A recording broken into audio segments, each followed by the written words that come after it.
Tainari's new voice is about to be live once maintenance is done. Oh, really? I thought they were announcing that they picked them, but they're announcing that it's done, huh?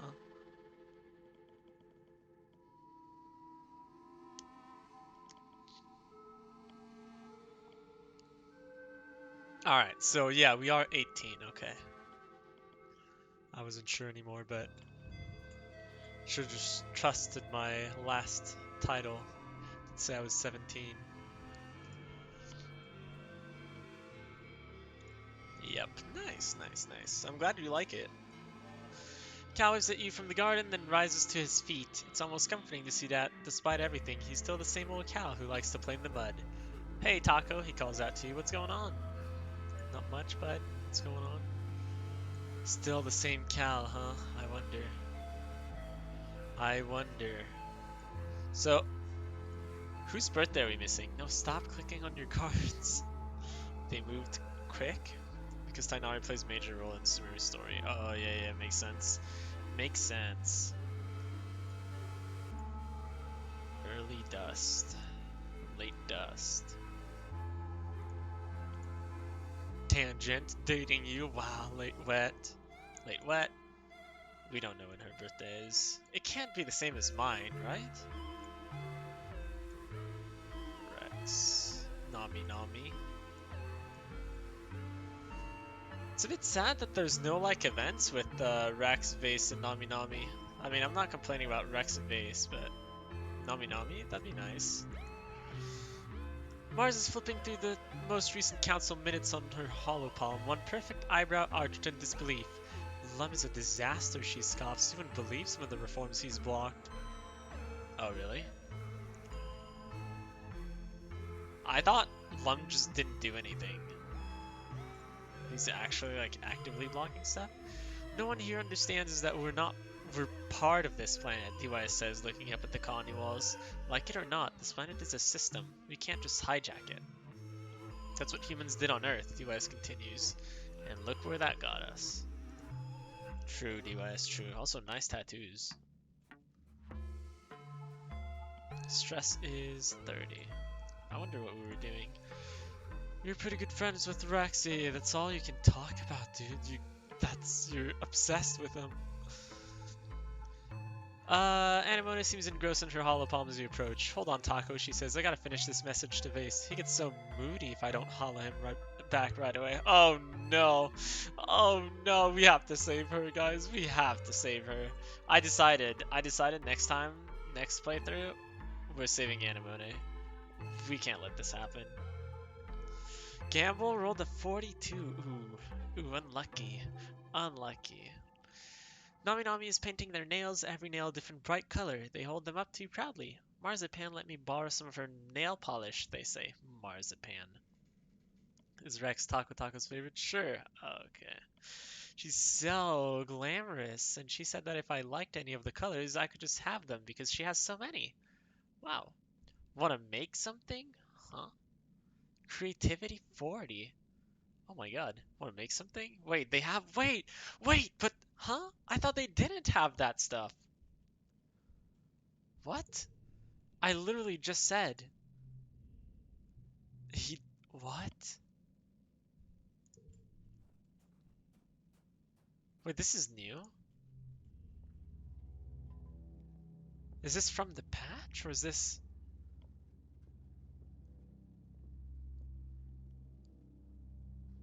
Combat 40. Interesting. I think we're pretty far. Yeah. Alright, well, let's hang out. Nami flaps their hand in front of their face. I do, but it's so hot on this planet, don't you think? We're in, like, quiet season, which is snow, but alright. It's not cold snow, that's true. You shrug. Sure, it's different than living on a climate-controlled spaceship, but you're kind of used to it by now. Nami snaps their fingers. Wait, we should make something to stay cool. You and Nami brainstorm all sorts of weird and wonderful ways. What the? Did you guys see the little heart? Is that always a thing? What? Umbrella hats, sunglasses with funny shapes, giant vats of cooling goop. But it all seems too complicated. Eventually, you just end up doodling on some of Nami's paper and folding it to make paper fans. Sometimes the best solutions are the most simple. They smile, fanning themselves with their new Turbo Girl Hyperjet Transform fan, of course. Nice. It's a good card though, right? Seems normal for her. What does? Where is it? Here, staying cool. Interesting. What the heck happened? The hearts? No, no, but so like when I got the hearts from the event, there's a heart like half invisible that like popped up over here and then flew up this way and then disappeared. I'm not crazy. I'm not crazy. Look, it'll happen with Rex too. Spot Rex's leg hanging over the side of the makeshift hammock he's fashioned out of a tarp cloth. He's asleep, but he stirs as your shadow falls over his face. What? He murmurs, blinking up at you. Sup, do you need something? Help Rex build something, sure. Actually, I'm working on something right now, Rex says, producing a holo projector. It looks so familiar. Wait, it's the holo projector you used to watch vids on in the crash, right? It's been broken ever since the crash was destroyed. I was hoping you could help me fix this up. I want to have outdoor movie nights. Or, we could give back to the kids. Look, look, look. The heart. Is that, was that always there? Was that always there? Maybe it was. You help Rex bring the holo projector back to life, then help him make an outdoor theater for it, complete with overhead lights and comfortable places to pile up your bedding. Aunt Anne provides the snacks. Rex looks at it with pride. We just have to figure out what to play for our opening night. +1 engineering. Is he building a kennel? What's a kennel? A log. Not sure, to be honest. Yeah, I'm not sure either. I don't know if I'm like just discovering this or if it's new. Knowing me though, I might just be discovering this. Tang is clicking through a microscope, seemingly lost to the world. You clear your throat, and her head snaps up, blinking owlishly at you. Oh, she exclaims, wiping her eyes with the clean arm of her lab coat. Hello, Taco. It's good to see you around the lab. Find that I miss you when you're not here. Wow, somehow I kind of forgot that we were dating. A dog house? Oh, I see. In French, we call it a niche. Kennel is a room for animals, usually dogs, to sleep in. Oh, gotcha. It's not strange. It's not as though you're ever particularly far away. It's alright. I like it. Flirt with tangent? Yeah, yeah, yeah, it'll reduce my stress, yes. Tang hums and checks the time on her hollow palm. I suppose, she says, archly, then smiles. If you provide me with sufficient motivation, you meander towards your quarters, yes. You and Tang go for a walk, eventually ending up at the path back to your quarters. This is hardly motivation, Tang says, when she realizes where you're headed. Yeah, we read this, right? Copulation, yes. Yes, indeed. Okay. Our stress is looking good. So it was what? -30, right? Pretty good. I guess that's what we're doing. Organizing? Creativity? No, I think it was bravery. Yeah. We're at 32 bravery. Combat toughness. Doop, doop, doop, doop. Got lost. So do you guys think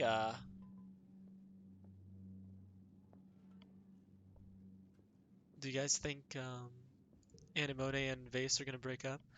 You're on your way to the sports ball pitch when you literally run into Anemone. She's dressed for combat training, her long curly hair tied back into a no-sense braid. Oh, she says, holding you at arm's length and checking you over to make sure you're okay. I didn't see you there, sorry. Where are you going?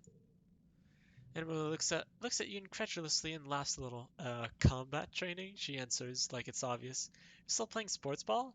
No offense, but aren't you a little old to be chasing around a ball when there's so much more going on? Okay, dude.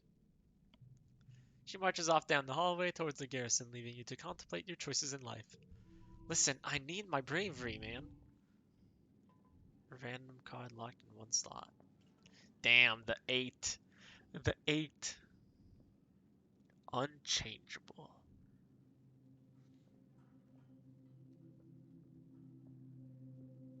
I don't know if I can make anything out of this.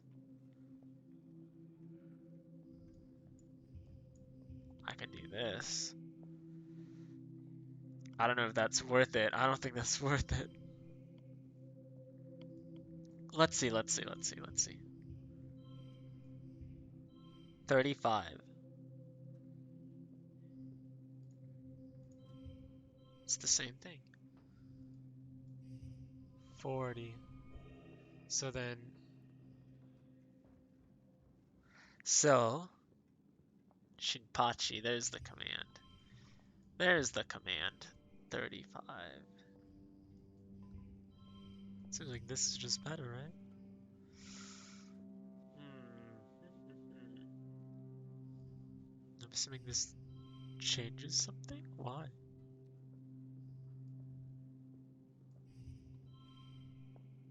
Oh, 4, 5, 6. I didn't even notice. I didn't even notice. Alright, I'm assuming that's the best I can do. Yeah. Yeah. Kit Kat, of course, of course. I get one friendship with Anemone, but she like literally told me off. Sure. Plus 3 bravery. Bravery is 35. I'm gonna get a thing, right? I'm getting a thing. Draw an extra card at the start of challenge. It's the same as reasoning, right? No. Engineering, I see. Roll out of bed at noon because you're allowed to, because it's your birthday, but also because you're exhausted. You barely slept at all last night. You've been having these nightmares since the siege. More and more every night, like they're trying to tell you something urgent. You can't make any sense of it. All the imagery is jumbled together, and these possibilities and timelines and things that might happen. All these possibilities. Some nights you wake up in a cold sweat, a scream already in your throat. You sit on the edge of your bed, run a hand through your hair, and check your hollow palm. A few people wished you happy birthday, but that's all. You guess you're getting older. Birthdays aren't as important as they used to be. Right, and Mars wants to meet you for lunch in the lounge today. You'll have to practice your smile. Go meet Mars. Nice. Taco Taco Stream ET game. Am I supposed to say no? Well, so you enter the lounge. Surprise! You do your very best to play along and act surprised. Woo! Streamers, balloons, great! Surprise party. Wow! All of your fans are standing around wearing goofy hats and clapping. Nami is holding a bunch of balloons larger than they are, and Rex is wearing a cute little waiter's outfit with a bow tie. I wish we could see that. You accept their hugs and birthday wishes, trying to hide your exhaustion and demurring with a few pointed, all this for me? You shouldn't have. No, really. Oh, man. I'm so depressed. Inball's looking out for you, Taco. Yeah. Party. Woo, woo. Nami's so small. Oh, damn. Rex wanders around with a tray full of little snacks, offering them to everyone with a vampy accent and a silly, air-headed giggle. The goofball act chips away at the natural awkwardness of the surprise party. That is, the first 5 minutes after everyone shouts surprise, and soon everyone is laughing and enjoying themselves. Despite your exhaustion, you start to smile too. Your friends are amazing, and they're all here because they care about you, so we're staying.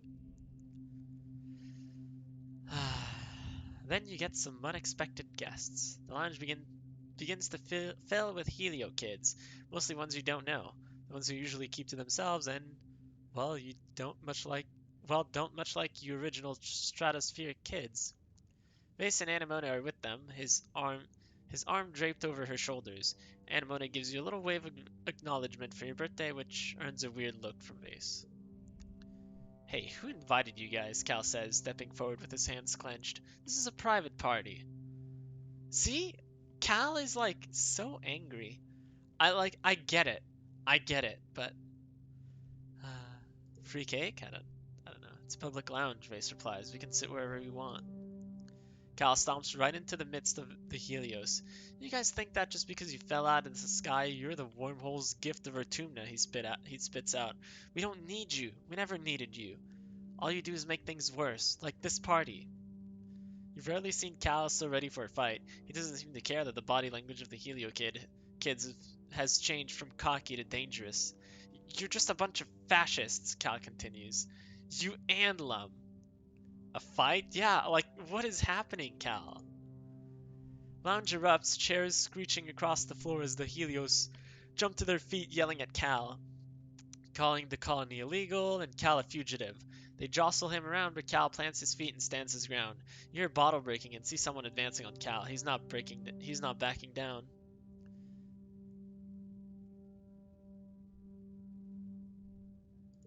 What is my friendship? 41? Damn.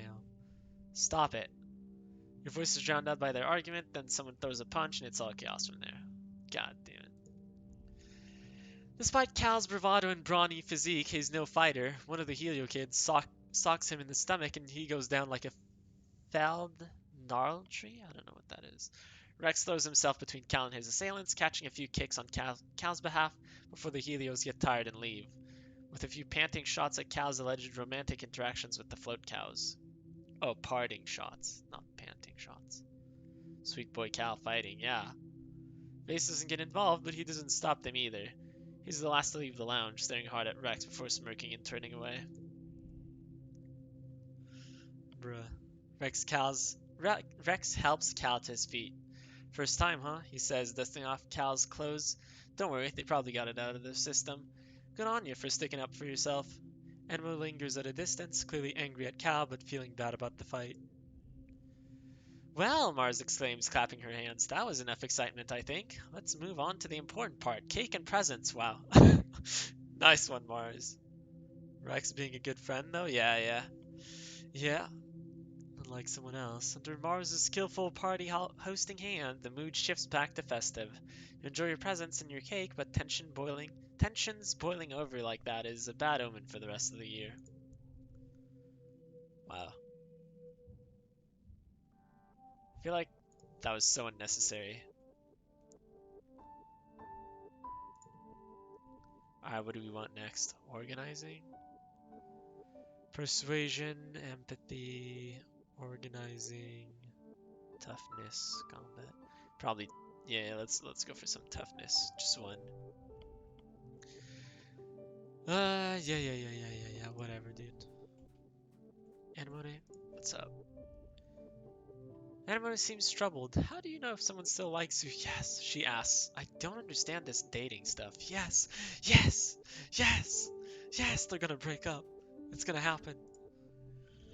I have not seen my brother in some time, Tang muses. I'm certain he lives, otherwise expeditions would have raised an alarm, but myself?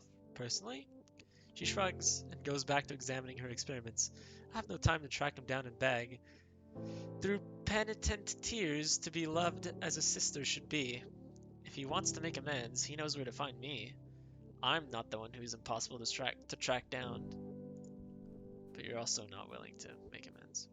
Whatever.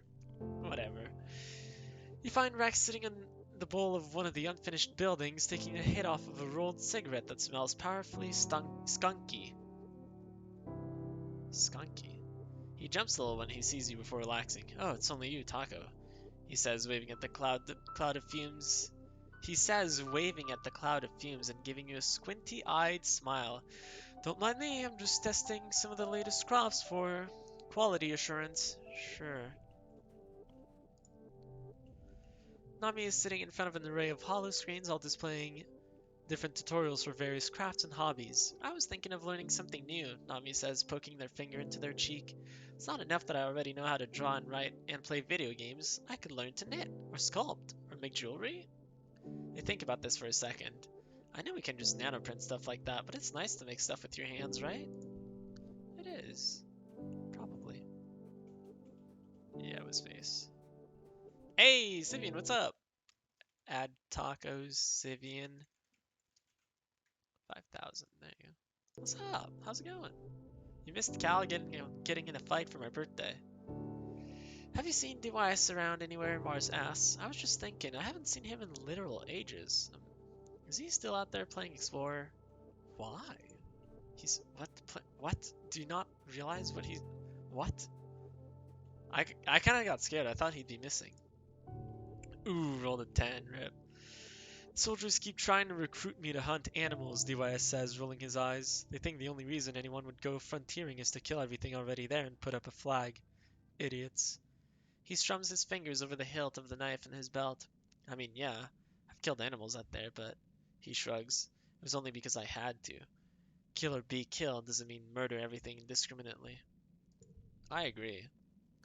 Ooh, rolled a 40. The slots failed too. So it continues. Yes, it continues. Ah, it's okay. It'll switch around. You know, it'll turn around. There you go. Turn around. Did you ever think about Tammy? Damn. Cal asks you as you both lean back against the fence and watch the shadows creep across the garden path. He takes a long pull of his canteen and sighs. I don't know. I don't want to be a downer, man, but it's so sad, you know? It's been, what, 7 years? He scrubs his hands through his hair. We're all totally different people than we used to be. I wonder what kind of person she would have grown up to be. I wonder, too, if only there was a way for me to find out. If only there was a way. Alright, give me my toughness. Combat, relax on the wall. No, not really. Perception? This is toughness? It is. Wait, there has to be a better toughness one. Taco stream FF14 depends who's asking. Why is there an eggplant there? Toughness, there we go. Biology, organizing, animals, empathy. Alright, toughness. Your dad calls you over. Hey, Tomato Head, he says, running his hand through his hair. Have you ever thought about coming to work on the farm with your old man? I could really use the hands around here. Gives you a tired smile. He's really been working hard since your mom died. Well, if you think you're ready, I need people who know more than what end of a shovel goes in the ground. Yeah, I'm ready. Sure. Farming. Oh, wow. It's a little late, huh?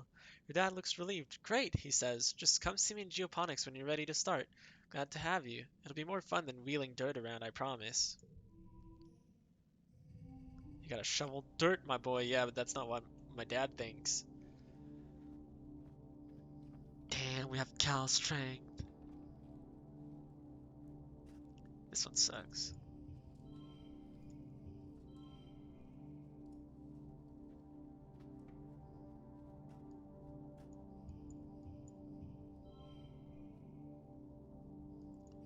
It's the same, huh? 3.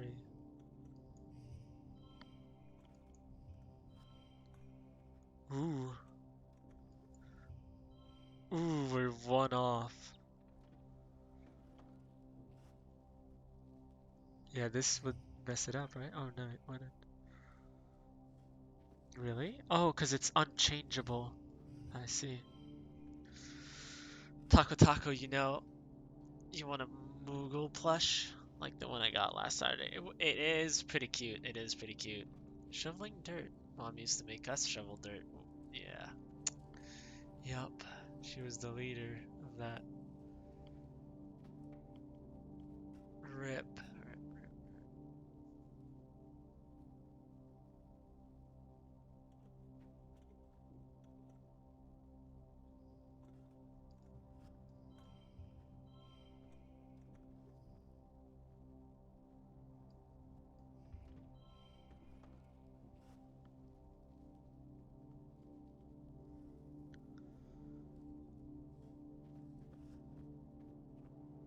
It's a Japan exclusive and his only one is a prize over there. Oh, really?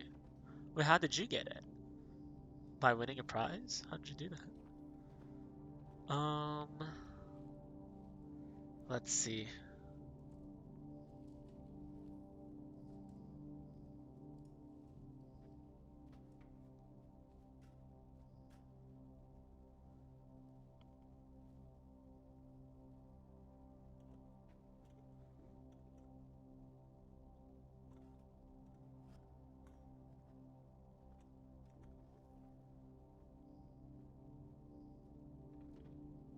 I feel like I have to use this one, right?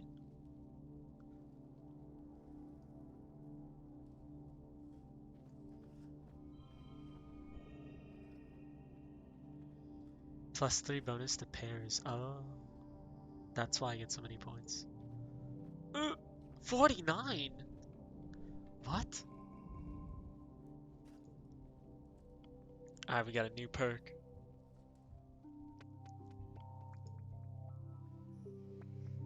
+1 to physical cards. Red cards gets a +1 in physical challenges. Okay, I'm assuming they all have that, right? Yeah, I'm assuming empathy does then.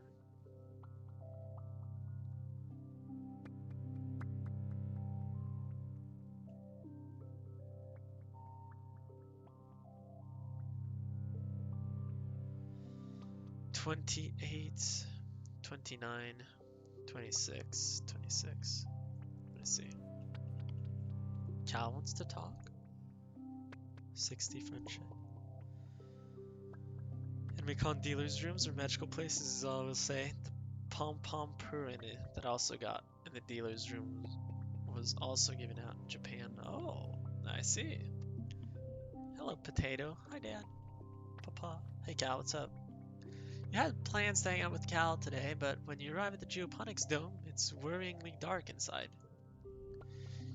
You fumble around in the red emergency lighting until all the lights come back on with the heavy ka-chunk of a breaker being flipped. You blink into the sudden blinding light until the figures of Cal and Chief Engineer Instance resolve themselves in your vision. Absolutely no more of that, young man, Instance scolds Cal as he cradles his hoverboard in his arms. The power grid is not your plaything. I understand, Auntie, Cal says. I'm sorry. Instance mutters to herself as she passes you. Honestly, all of this over a toy. Hey dude, Cal greets you. Sorry I meant to meet you outside after work, but he looks down at his hoverboard. My board wouldn't start, and I figured it was maybe out of juice.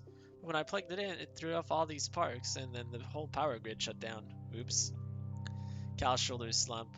I was gonna ask Dr. Instance to take a look at it, but she told me she doesn't have time to fix a dumb toy. Let me look at it, yeah. Well, okay, Cal says, slowly handing over the lifeless hoverboard.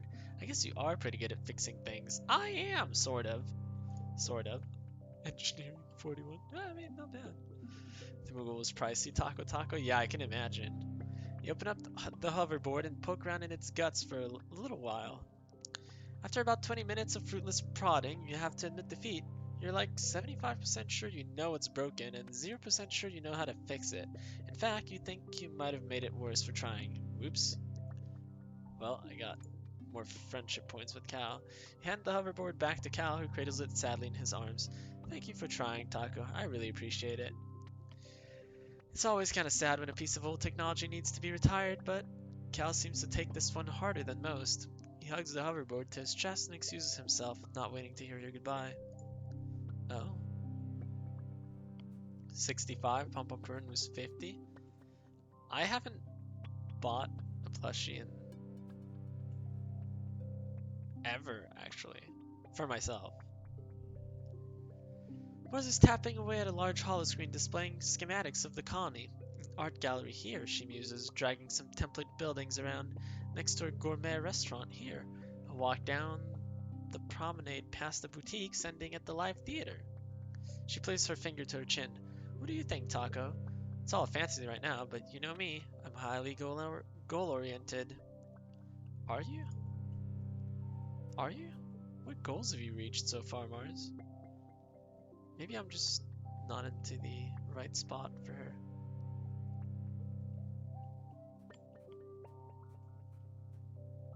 Sup, DYS? Everyone here is so afraid of dying that they don't even bother living, DOS says, fiddling with a strap on his backpack.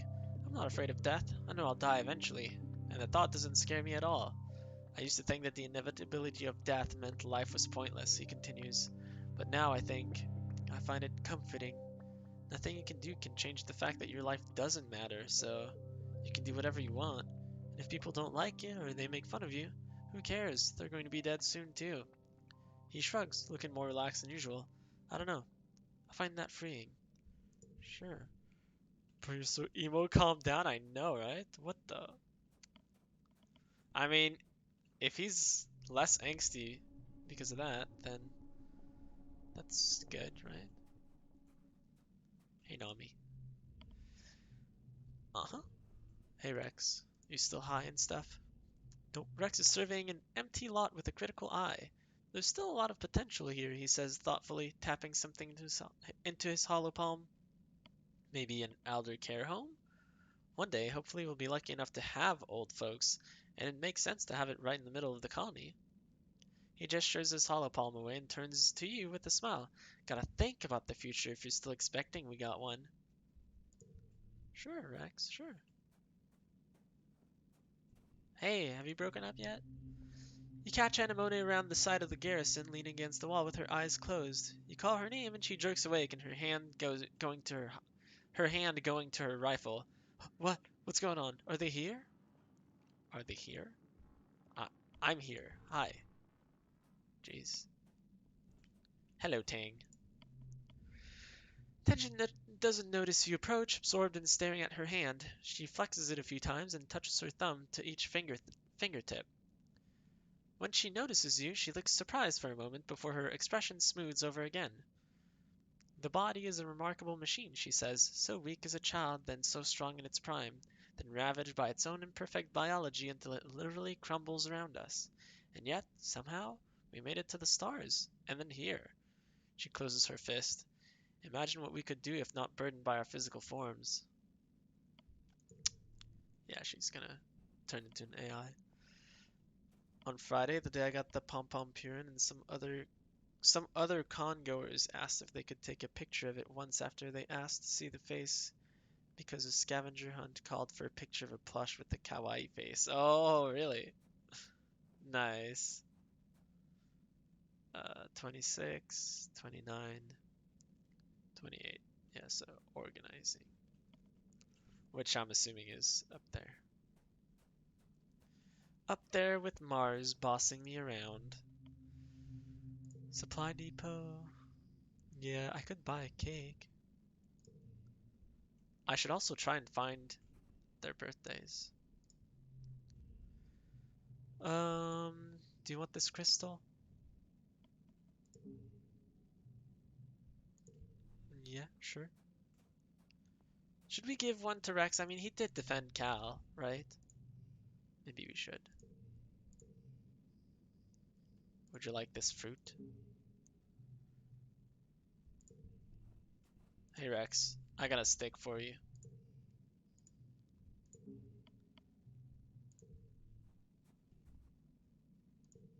That's it, right? Birthday, birthday, yep, yep.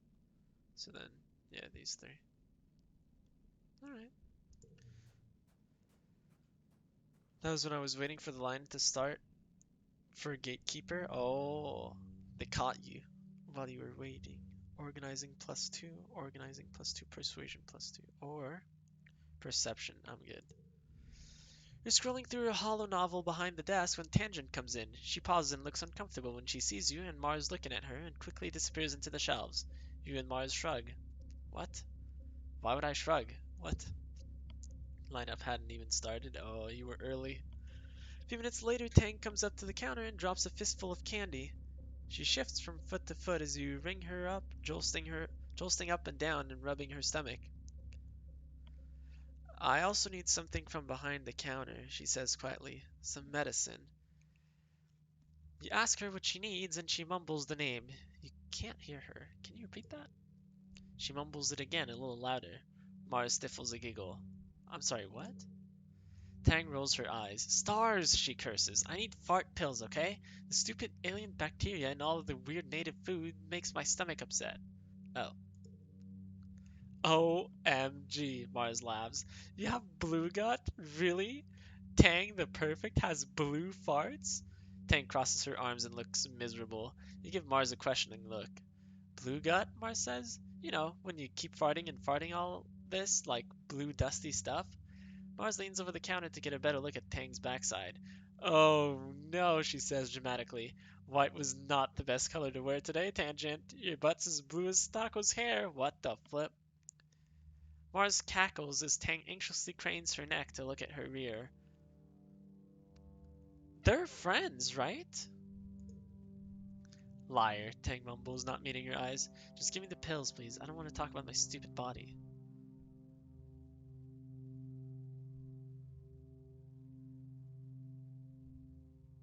Be sensitive and nice. Poor Tang. Yeah, what the flip?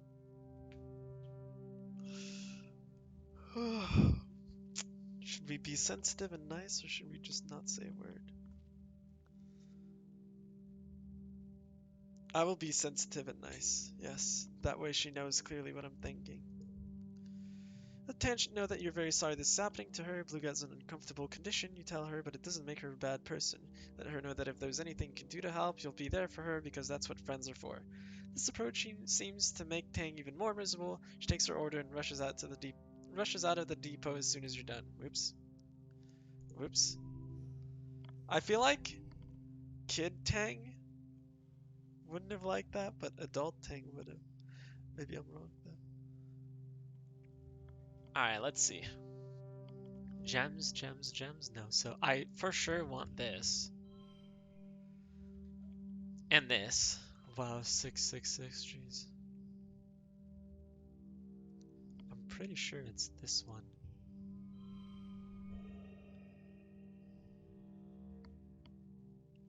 I'm pretty sure it's better than having these two, even with this. Right?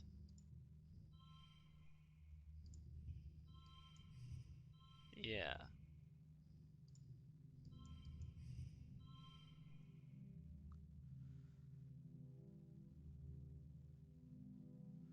Where's the option to beat Mars' ass for that? Yeah. Yep.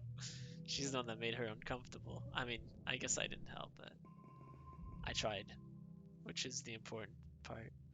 32, dang it. Early pollen. Hello. I don't see anything wrong with living a life of leisure, Mars muses. Sure, just because I'm not digging plants out of the dirt or shooting a gun doesn't mean I don't contribute. Mars gestures to the engineering structure. It takes years to see a tangible benefit from scientific research, and we still fund them, don't we? It's the same for generating culture. You have to take it on faith that it will benefit you in the future. What culture is she making? I don't even know what she does. I already wanted to beat her up when I played to her bullying of DYS. This just adds to it. Yeah, I wonder how she's actually like. Well, hey! Rex exclaims, jumping up when he sees you. How's it hanging, Taco? Your eyes fall to a spectacular line of hickeys that travels down his neck and disappears under his harness. He sees you looking and laughs. Unashamed, he pulls down the fabric of his harness to show off that they go much farther than that. Me? I'm good, he laughs. Really good, if you catch my drift. Yeah, whatever, Rex. No, 45! Rip. Nami is typing away at their hollow palm, their tongues sticking out between their teeth. Sorry, I just gotta get one more line of code down, they mutter. After a few seconds, they close their hollow palm and give you a tired smile. Who knew I'd have to learn to code to write a hollow novel, right? No matter how done I think it is, there's always something else I can tweak. Huh. What's a hollow novel? Kit Kat, no please. Cal waves at you from the garden, then rises to his feet. Yes. Yeah. Hey, Tang. I cannot tell if it is hubris to believe humanity will become the dominant species of Vertumna as we were on Earth, Tang muses, watching a Dorb's moth flutter by. If nothing else, it is certainly survivorship bias. The family tree of humanoid species has many dead branches, so to speak. Humans are weak, defenseless, fragile, inefficient, and short-lived, Tang says, and that is only a few of our many faults, and yet we dominated Earth. I have to believe that it is possible to do the same here. Sure. Anything here? No, Age of Tesla. If you're looking for Rex, yeah, whatever, dude. Off to a great start, yet again, yeah. Anyways. Uh-huh. Is there a log out here? Is that where it is? No. Where is it?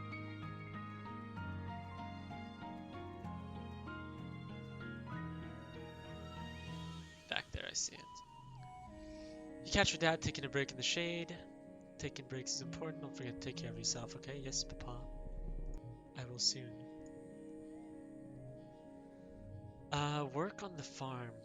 2 biology, 2 toughness. I see. +2 organizing, +2 biology. What is the other one? Is it empathy? Persuasion, I think, right? Oops, that's a wall.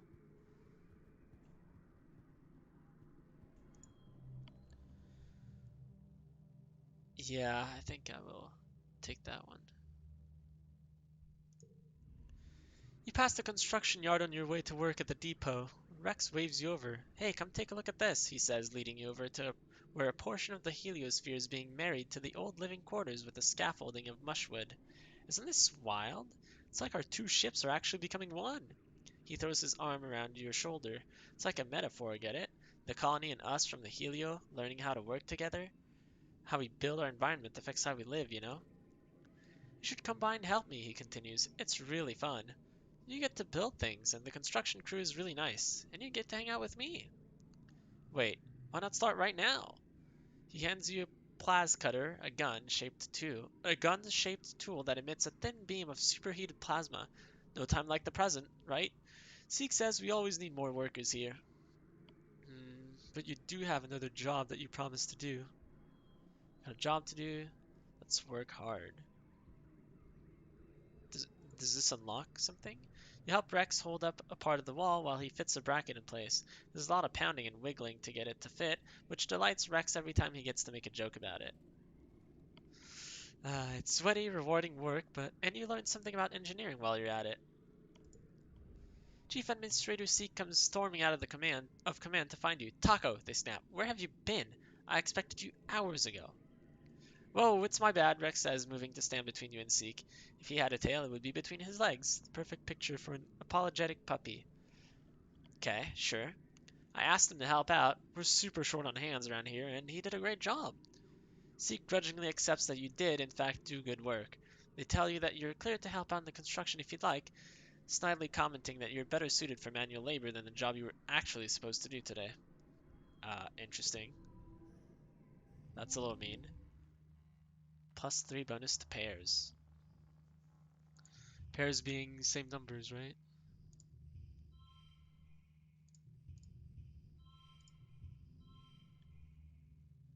Yeah.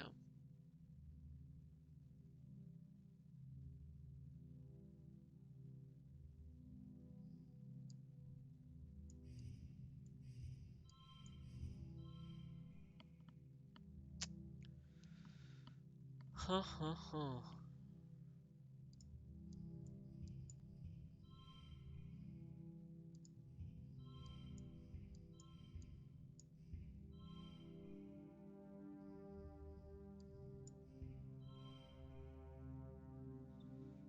Who the flip is that? The fish was ugly. Seek?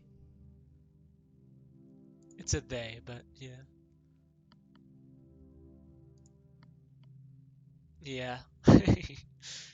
They're like the leader of, I don't know, something HQ or something, I don't know. I'll go check after.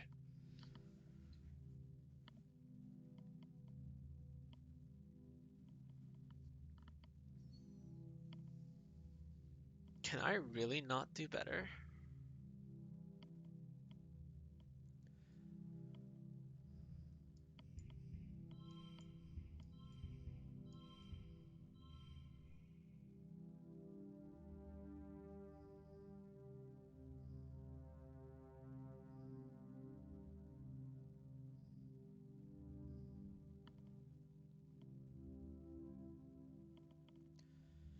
Bish is ugly as hell. They need a new look. Also, Bish is reserved for everyone. Like these insults. Yeah, sure.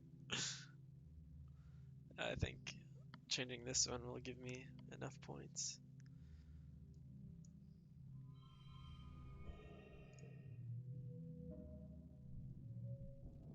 Alright, nice.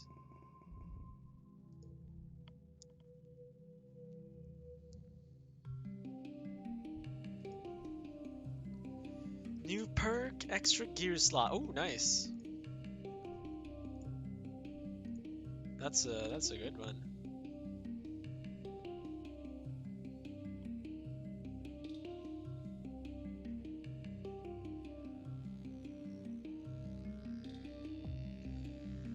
I wonder how good this one is.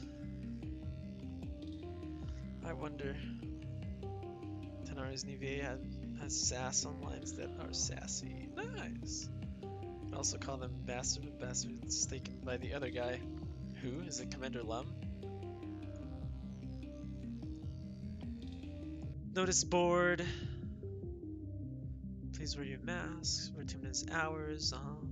Green Vertumna now. Do your part to protect Vertumna. Governor Lum, command Chief Administrator seek command. So yeah, I guess they're Chief Administrator. So you can actually play Genshin instead of being worked on. Oh, right now? Nice. I could buy another one, right? 150.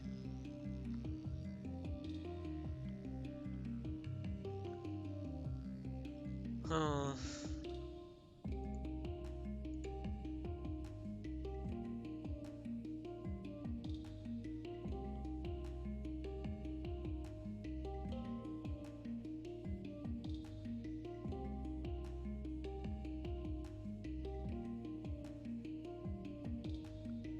I'm assuming if I equip this, it doesn't give me anything. Okay. Oops, no, for sure this one. Oh boy. Okay, well, we'll do this for now. But I'm assuming I will switch the last one. I'll swap it around.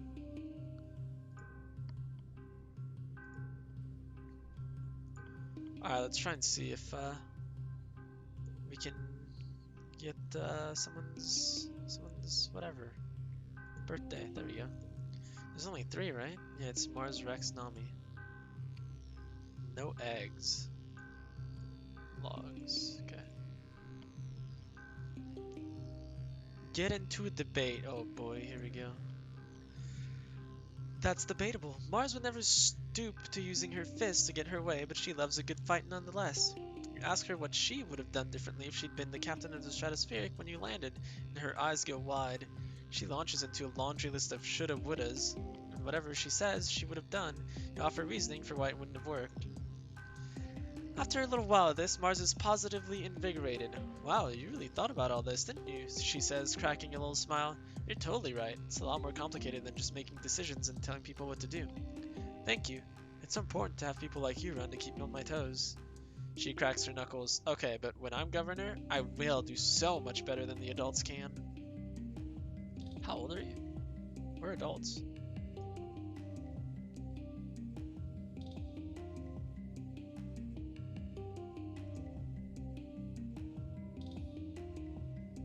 Oh wow. And I thought that would be empathy. The glimpse of a nice Mars. Yeah, I'm assuming this is Mars. I'm assuming like if we don't date Tangent, Tangent just stays like cold and like calling us a degenerate the whole way through. That's what I would think. Somehow we have 54 creativity.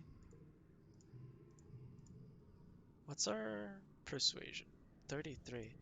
So, oh wow, it was 40, right?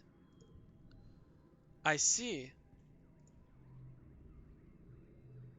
Engineering 80.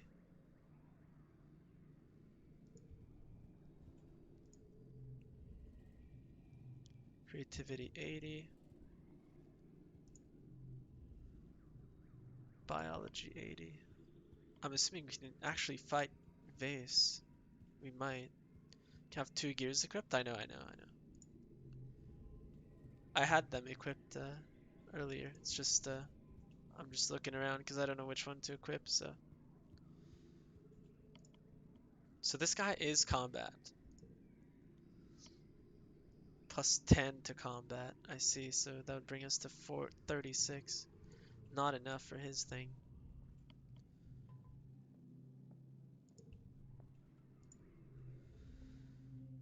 You come across Anemone just sitting on the bench, her rifle slung across her knees as she stares into the middle distance. She snaps to attention when she sees you. Hey Taco, she says, what do you need? 40 toughness. Toughness is at 36. And I don't have anything for it. Damn.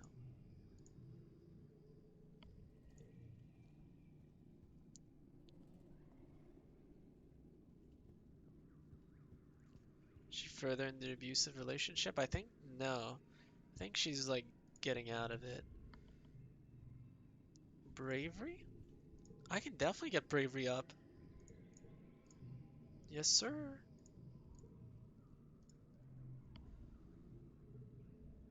Dare you to go into a restricted area. You dare DYS to explore the creepiest, darkest path of engineering, deep down where even Chief Engineer Instance never goes, under the recycling room where they say there are ghosts. You set the mood, then sneak around behind them, put your holopalm flashlight under your face, and shout, "Boo!" My god, why would we do that? He rolls his eyes. Taco, think about it. If there were ghosts on this spaceship, one of them would be my mom. Oh. Yeah, you guess that would scare a normal person, but DYS still isn't scared of anything. Wow.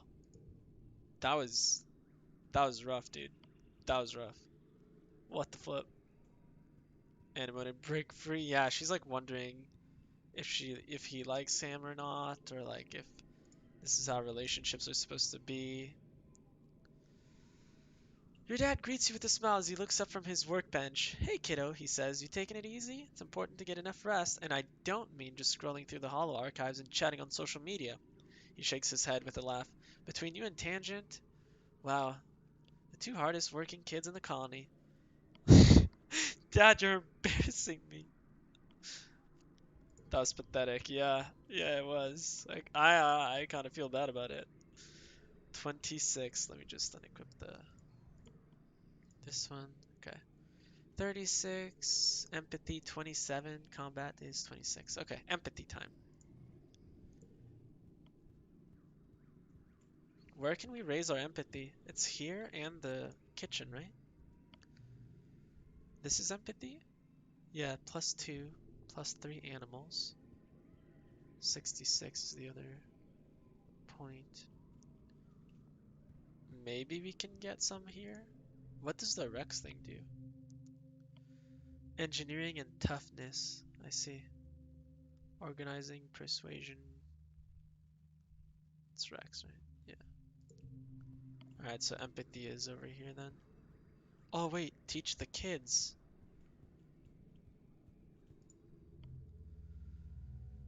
Study humanities. No, it's this one. Tutor children. Reasoning, empathy. Oh, it's just one empathy. Okay. And then this one is creativity. Oh, right, bravery. +1. Creativity, empathy. Yes.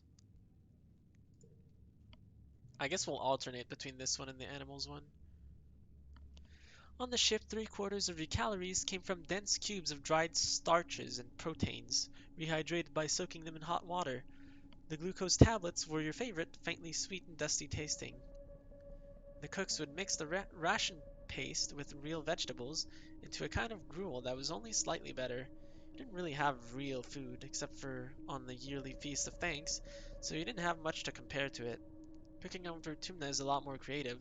You get to try out a lot more methods and a lot more ingredients. Sometimes you make something delicious, and sometimes you don't. But at least you're not eating soy gruel all the time. I guess eating different things is a good thing. So I have this one. So there's a +2, +7, nice. +1 to the yellow cards.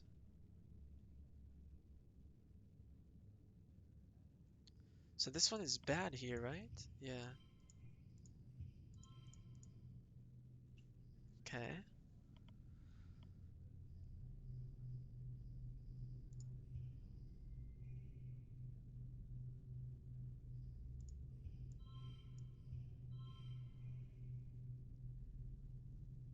Why did it get a +1? Oh, I see. Damn, I would need one more.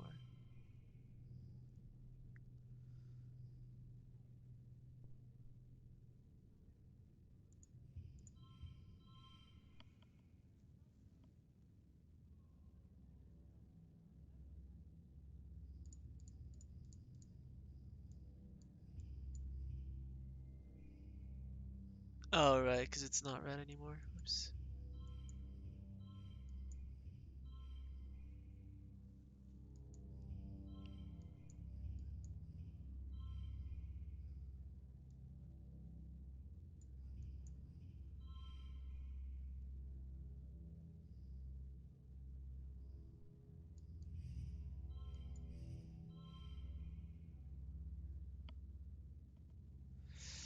Wow, that sucks. Am I missing something? Because I have three sixes, but that won't do a six.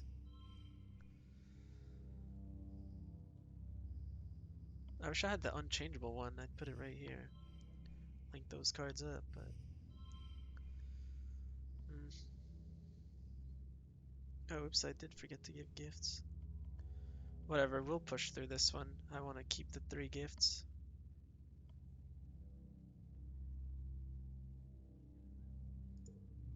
I did miss something.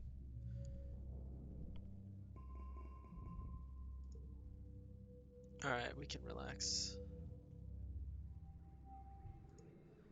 And then I'm gonna go out, I think. Cal claps you on the back. Taco, good to see you. Have you come to see the new genetically modified hybrids? Tang's on some real future tech with these ones. Apparently they're gonna yield like 4 times as much fruit. And the rind is going to be edible too. I don't know what that is, but sure. Why is Cal so much taller than us? That is true. Maybe we're small. Are we small? No, we're not small. It's just Cal's really tall.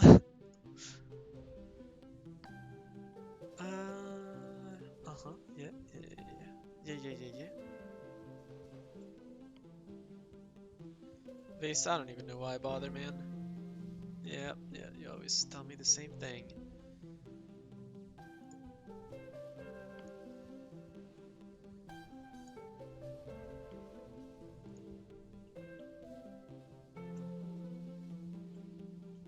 Yeah, Device is also pretty tall. He's my height. A little taller. Mars is a little shorter. Rex is taller. Nami Nami is very small. Yeah. Like she's on a little hill here, and I'm still taller. Nami is lying wrong ways on the bench, their legs over the back and their head almost touching the ground. They wave when they see you and gesture to turn off their hear speak. Hey Taco, I can't believe I'm still finding new tunes in the media library. You guys really do have everything. Do we? Cal is just a giant? Yeah, I think he's the tallest one, right? There's a lot of potential here, Art gallery here, So anyways, you dislike eggs. So here you go. Thanks. Oh, not your birthday? Got it. Your birthday? Nope, not your birthday. Hey Nami Nami, is it your birthday? Not your birthday. Okay. Oh, hi. Nami's in their usual spot in the lounge, surrounded by their steadily growing collection of body pillows and stuffed animals. They're curled up with their arms around a giant plushy creature and seem to be strolling listlessly through the movies available in the Conde Media archive.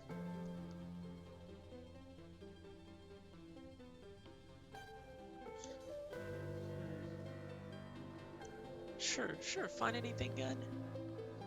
No, Nami sighs, tipping over onto their side. Not since I finished all of Maid Stalker Ares. I can't believe it ended on a cliffhanger. I didn't know that the stratosphere had left Earth before the series finished airing, Nami whines. You have every episode except for the two-parter season finale. They bury their face against the plushies. Now I'll never know how it ends, they sniffle. It's not fair that we'll never have any new shows to watch. This isn't about the show, is it? 31 empathy. Maybe you can make up a new ending. Sounds rough, buddy. You just saw the show? Sure, it isn't about the show, is it? Nami wipes their eyes and heaves a big sigh. Yeah, they say, not meeting your eye. I guess that's kind of true. It just reminds me that, they pick at a thread of their plushie. You know, they continue quietly, that, everything ends, and sometimes it's a lot sooner than you expected. Okay. Nami is my canonically, is she? Or are they, I mean, are they? Gosh dang it. When I got here, I remember looking at your huge media library and thinking, wow, galactic, I'm never gonna run out of things to watch. Felt like the whole world was still ahead of me, ready to be discovered. A new planet, new people, a new life? Nami digs their fingers into their plushie. Now it feels like everything's just on fire all the time and everyone's always on my case about how I need to grow up. What's so bad about being innocent? Why does everything have to be so grim all the time? They wipe their eyes again angrily. And I don't get any more episodes of the stupid show I like. It's not fair. Get that? It's hard. It's hard, Nami. Nami nods, their chin wobbling as they try to keep it together. Yeah, they say, tipping their head to the ceiling and trying to put on a brave smile. Thanks for getting it, Taco. No problem, Nami. I'm sleeping now. Never mind, I'm good. So I could not find anyone's birthdays. That's unfair. Unfortunate. Hey, it's my little genius, your dad exclaims, swooping down to kiss the top of your head. Savior of the colony, what do you need, love bug? I guess Cal is like as tall as my dad, right?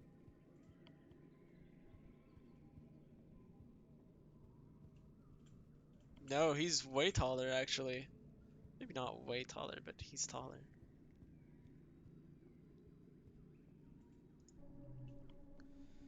Um, relax on the walls. The US is also relaxing on the wall. He greets you with the question, Hey, Taco, if you could push a button and it would kill everyone on Earth. Yeah, I remember this. I remember this. Speaking of shows, Japan gets the last 5 episodes of season 2 of Record of Ragnarok. Remember this, Taco? I'm hoping people can get their hands on it and give us English subs, because I'm not waiting for Netflix to do that. They take forever. I'm assuming someone's gonna do it, right?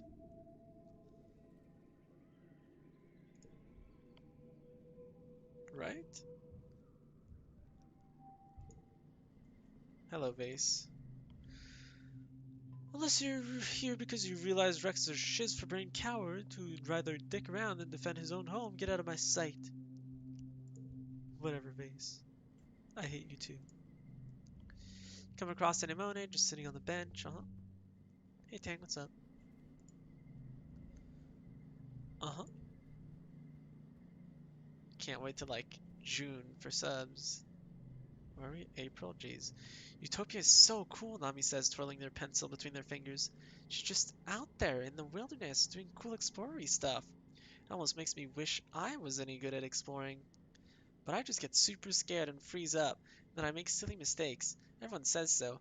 Nomination, stop making silly mistakes. Aw, that's kinda sad. Someone's birthday is right now. Nami seems more talkative to us than before. You think so? I feel like Nami was always super talkative. Who? Rex exclaims, mopping his brow. When they talk about dogs going into heat? Save me. This isn't what they meant. You got any water, Taco? I'm sweating in spots I didn't know I had. Okay, okay. Well, Mars is fanning herself with her well-manicured hand. Ugh, she says, can we just turn down the heat in this whole stupid planet? It's either hot and dry or cool and muggy, and I'm tired of it. Yeah, whatever. Whatever. Hey, Cal. Did you ever think about Tammy? Yep, I do. Hey, Dad. Dad doesn't have time to chat, but he moves hello. Hello. Alright, we're leaving this place. Goodbye. Not yet, actually. It's someone's birthday. Uh-huh. Whose birthday is it? Anemone? Early dust? Yep. Do you want this medicinal roots I found or something? Anemone! You want these? A yellow flower? Cool, thanks. I guess it is my birthday this week. Kinda forgot.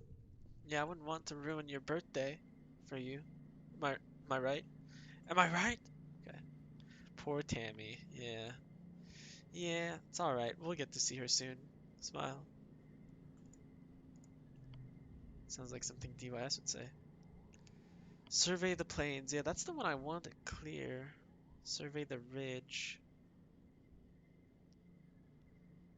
Hunt in the swamps. Yeah, no thanks.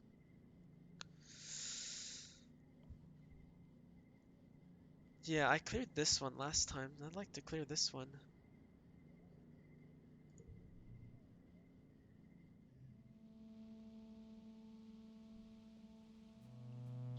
And maybe we'll go to the other one after. Like hell we befriend race. I'd rather perish, I know, right? I wonder if we'll do it at some point. Yeah, right, this is the only path. You stop to admire the light glinting off the water of a shallow circular lake when you notice some strange rocks near your feet. They're pink and red, bobbing. Oh, you've seen. Yeah, yeah, yeah. I guess I can pick a rock up? We'll see what happens. You refuse to follow their pattern and pick up one of the stones instead. You feel intense fear as you do, and the rock turns completely black in your hand. The fear seems to come from the rock itself in a way you can't explain. The others all turn black as well, the oily color rippling over their surfaces.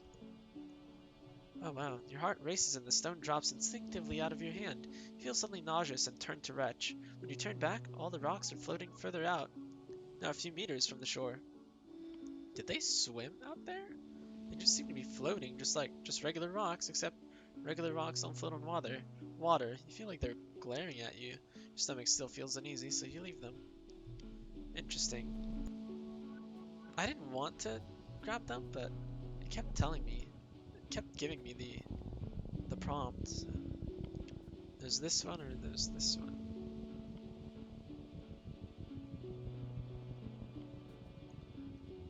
Oh, but I should swap my gear to this one. Combat? Maybe it's better to pick animals, actually. +2 to challenges is probably better anyways. Okay. My animals is pretty high anyways. Maybe for last or never. I accept never too. Yo, Izo, what's up? Thank you for the prime sub. 8 months. How's it going? Yeah, I don't know. There's like Vase, Mars, Rex.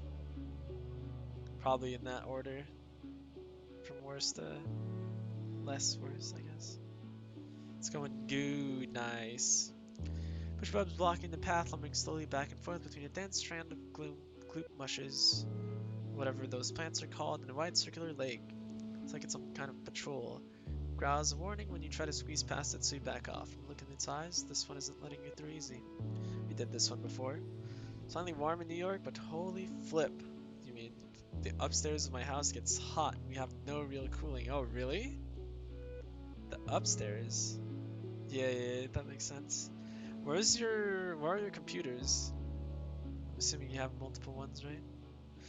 +1 to red, +2 to straights. What is this? Wildcard values match as all pairs or straights. What does that mean?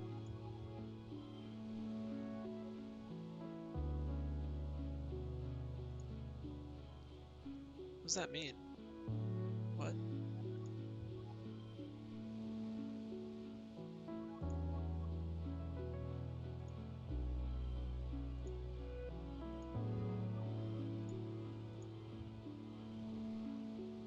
It's like a rainbow number? Oh, I see. I don't see. Huh? It's a straight? Wait, how? Oh, it's 5, 6, 7? Is that how it works?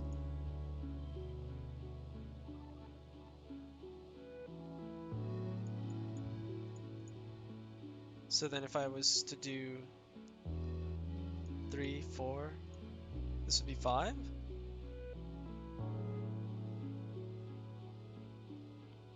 5, 5, 7, 5, 6, 7, and 5, 7, 7 all at once.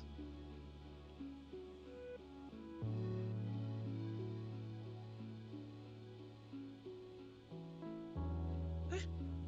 Oh, so it's a 5 and a 4? The rainbow number becomes whatever number you need it to be. Your office is upstairs? Oof.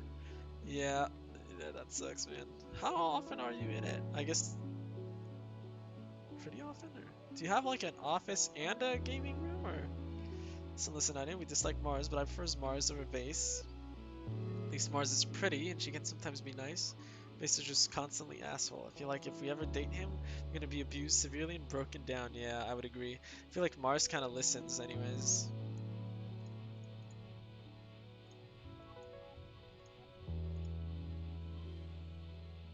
So I see. So it's a 5, a 6, and a 7. I see what you mean.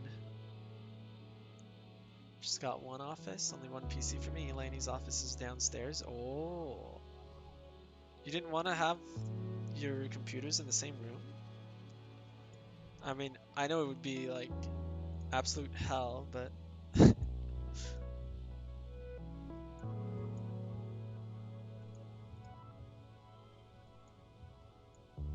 dang it, that won't work.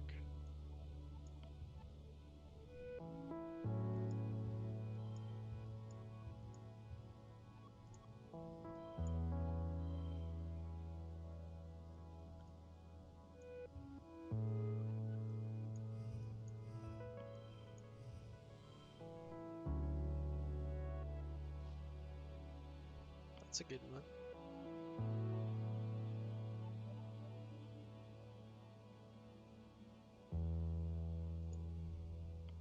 Oh my goodness. Oh my. This is a 5, right? No, this is a 4.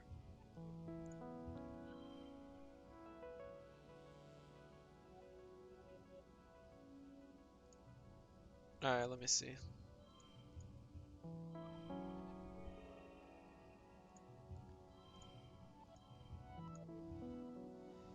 25 versus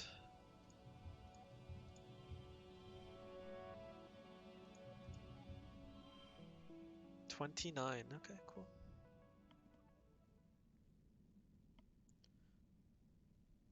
Mars has leadership quality. She's a bitch, but she listens. She likes fighting with words. Vase is just, yeah, doesn't listen. Likes fighting with fists. Like, thinks he's above everyone. But I guess Mars too. But yeah. She has to work and has meetings and stuff. So if I streamed, I'm pretty distracting. Yeah, I guess that makes sense. Haven't streamed much lately because every time I stream lately, I lost every game. Ooh, ooh, rip, rip. Yeah, I guess like streaming comes at a cost. Your enjoyment versus your grind. I could have done 31, really. You sneak through the gloop mushes crawling under them so the bush bub doesn't see you. You nearly get stuck at one point. Wonder what if the OIS has to come rescue me? That would be embarrassing. You find a route through and continue on your way. Time passes. I just remember that we can't go to the end. It takes too much time. It's a cloudy day. You hear the crash of thunder from somewhere nearby, loud, like it's getting closer. Suddenly, a massive, impossibly tall something punctures the low clouds and slams into the ground ahead of you.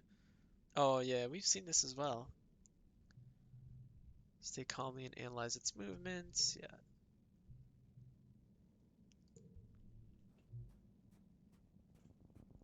Stress is at 50. Oh, what the? Nami? Hi?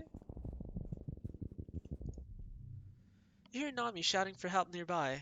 Yeah, I will run over there. Sprint to the sound of distress. Nami seems to have fallen headfirst into some kind of Nami-sized flower. Is it eating them? It's engulfed Nami's upper torso, its petals pulsing as it pulls them down further. Could use your blast cutter to come cut them out of there, if you can figure out what part of this creature to cut without hurting Nami. Nami is struggling, and you hear muffled sounds of distress from inside. You have to try. What the heck? Nami! Nami's dying! Jeez.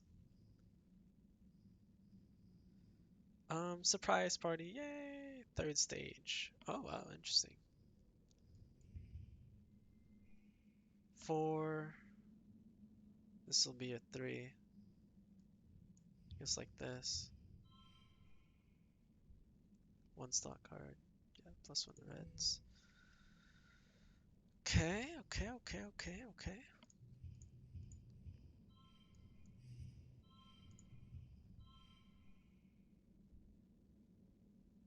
Nami, why are you here? What the flip happened? So, last time we went here, Utopia told us that we were supposed to watch over Nami. Does this... Oh, oops. Does this make it a 3? It's a 3 and a wild card? Nice. That's an 8. Oh, damn.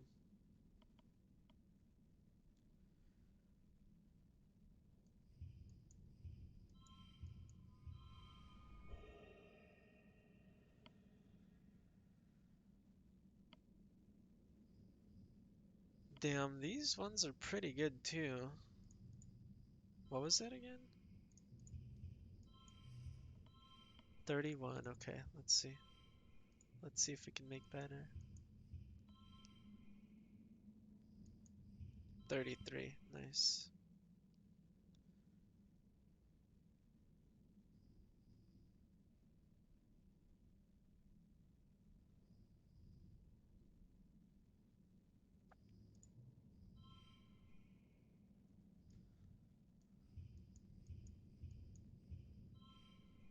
Oh, oops, that's a 3 now, yeah. 33. Nice. What the, really? 38. Gamble? Ooh, 31, rip. You delicately slice the lyre flower at the underside of the base of its flower, which you guess is the creature's neck. Up close, it actually looks more reptilian than plant-like. Just a little nick, and the creature cuffs and convulses. Nami spills forth in a flood of digestive juices. Ew, ew, ew, ew, yuck, my outfit! Stupid flower! Nami stomps and shakes their fist at the flower, which lurches away on a fat, snake-like body. Interesting. Interesting. Well, we saved Nami. That's good. Yeah, we can keep going until we can't no more. Not really encountering anything really difficult. Ooh, rip. The gamble kept it a name. One of your jobs as a surveyor is to document the flora and fauna through photographs. You see a skittish flock of really long insects. Each one has 10 to 20 sets of wings, like long rods with knobbly bits at regular points. They're moving so fast they're almost a blur. Got a camera built into your hollow palm, but it's not equipped to capture difficult shots like this. You'll need to put in the work. Find a good angle, try to get close. I think we did this one last time. We'll try this one. Salt will turn red.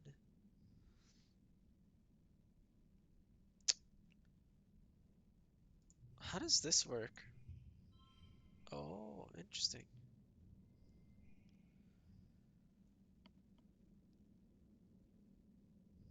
It's at 12, but it's not actually 12, right? Yeah, it's 6.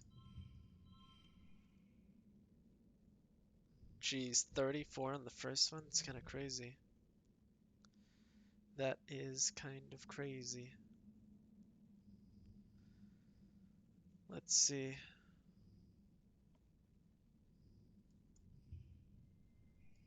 Yeah, that's pointless. 6, 6,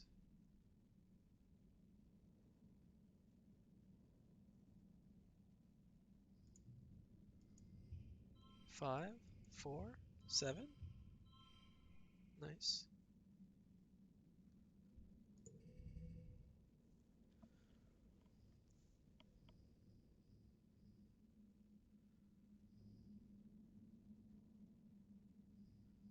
Jeez, this one's so good.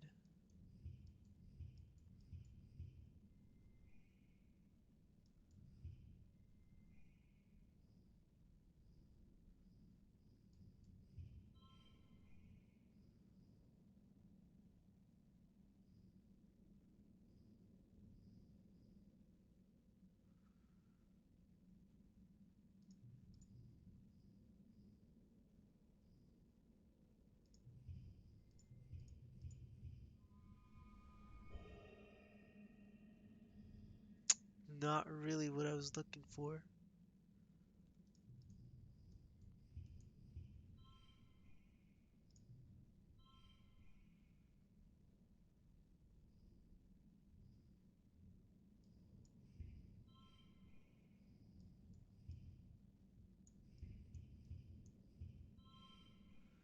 30, but I feel like I can do better.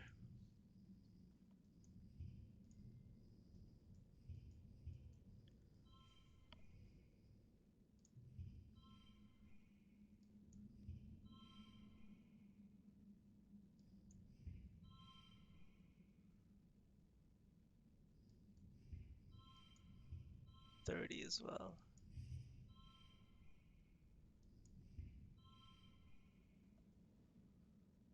Huh.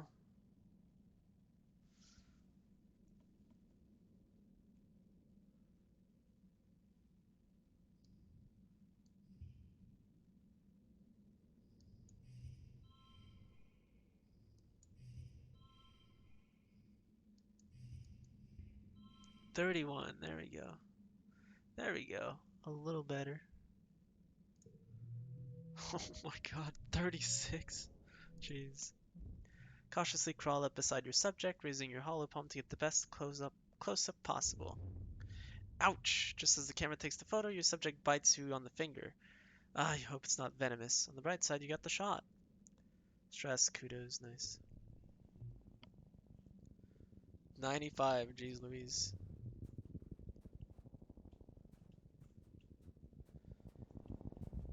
Um, yeah, I'll go here.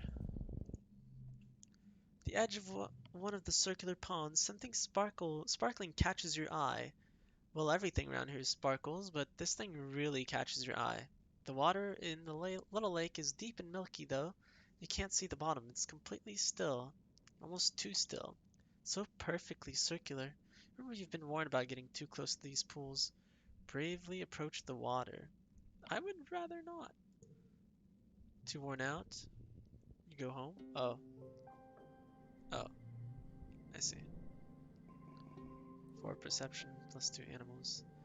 I was thinking I would just go on the other way around, but oh right, this last time was the last time we had the challenge, so I guess now it's over. This year, Governor Lum's ascension to the Vertumnus stage is heralded by an entire military band, their instruments shiny and nano-printed new. They march out of command in formation, splitting and forming a phalanx at the foot of the stage as Lum takes his place before you. Spotlights turn on with heavy ka-chunk noises, illuminating Lum in a halo of floating dust particles. He spreads his arms wide. I hate this guy.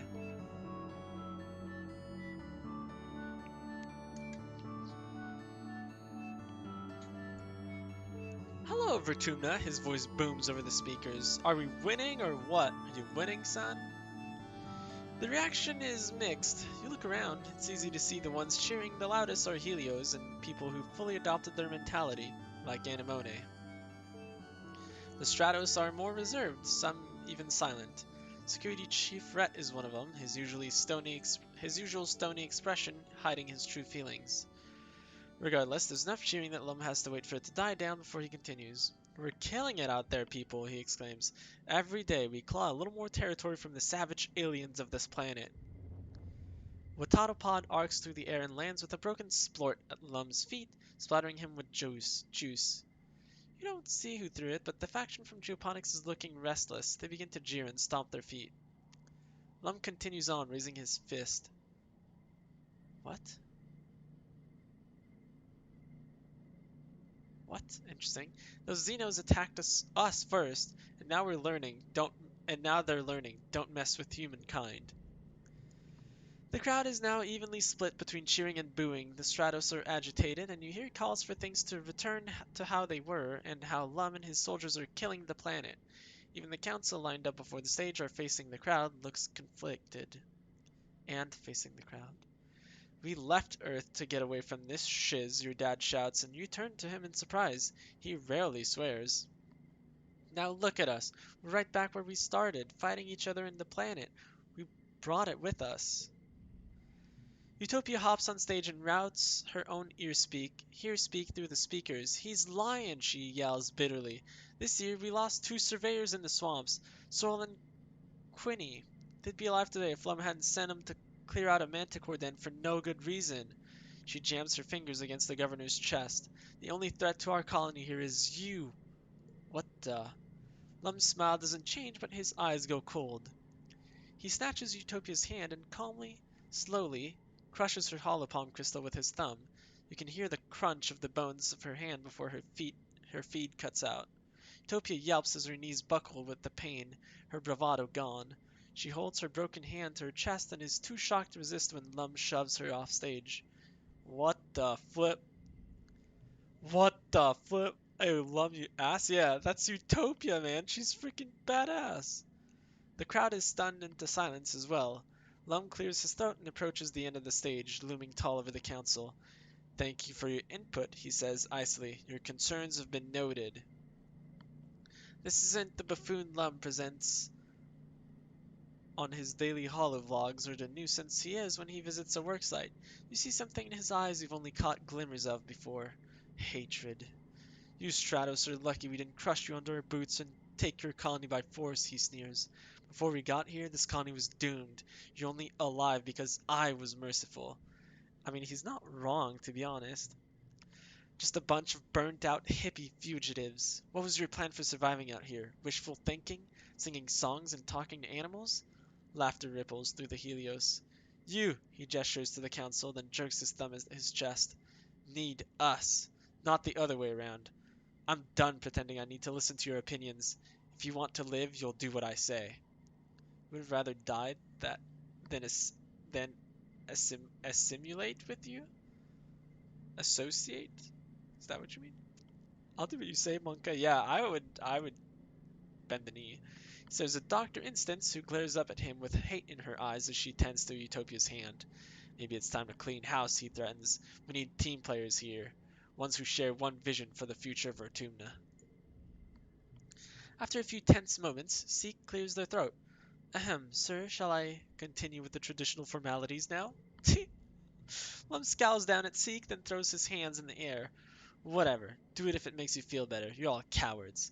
He turns and stalks off the stage, his marching band scrambling to follow him with his exit song.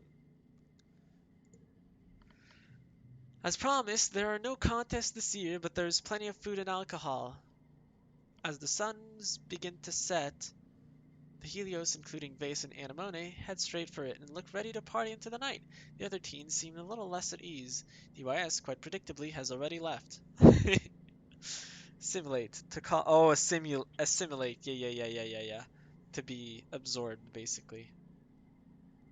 Right. Yeah. Yeah, why would I go party with the Helios? What the flip? Hang out with the Stratos, yeah. No, I totally get it, Rex says to Cal as you approach. They didn't used to be this mean. Sure, we all joked about how, like, we'd find you guys rubbing sticks together in the dirt after your nanotech broke down, but it wasn't like this. He jerks his thumb towards Vase and his group of friends who've wrangled themselves a live trippet and are skewering it to roast over a bonfire. You can hear its dying squeals from here, and as night falls, smell the sweet charred scent of it cooking. I don't know what a chippet is, and I don't want to know. No, they've always kind of been like this, Nami shakes their head. Just like total human supremacists. See something you don't understand? Nami makes laser guns with their fingers. Pew pew, all gone. Want something else? Want something someone else has? Pew pew, all yours. They lean back on their hands and look up at the night sky. In dusk, the wormhole looks so peaceful and far away. I used to think me and Rex were like changelings, like aliens beamed in and replaced two human babies with weirdos. Oh, like DYS. 5 out of 7 loss. Ooh, damn, and Nicole hits you with the gamble all win. Ooh.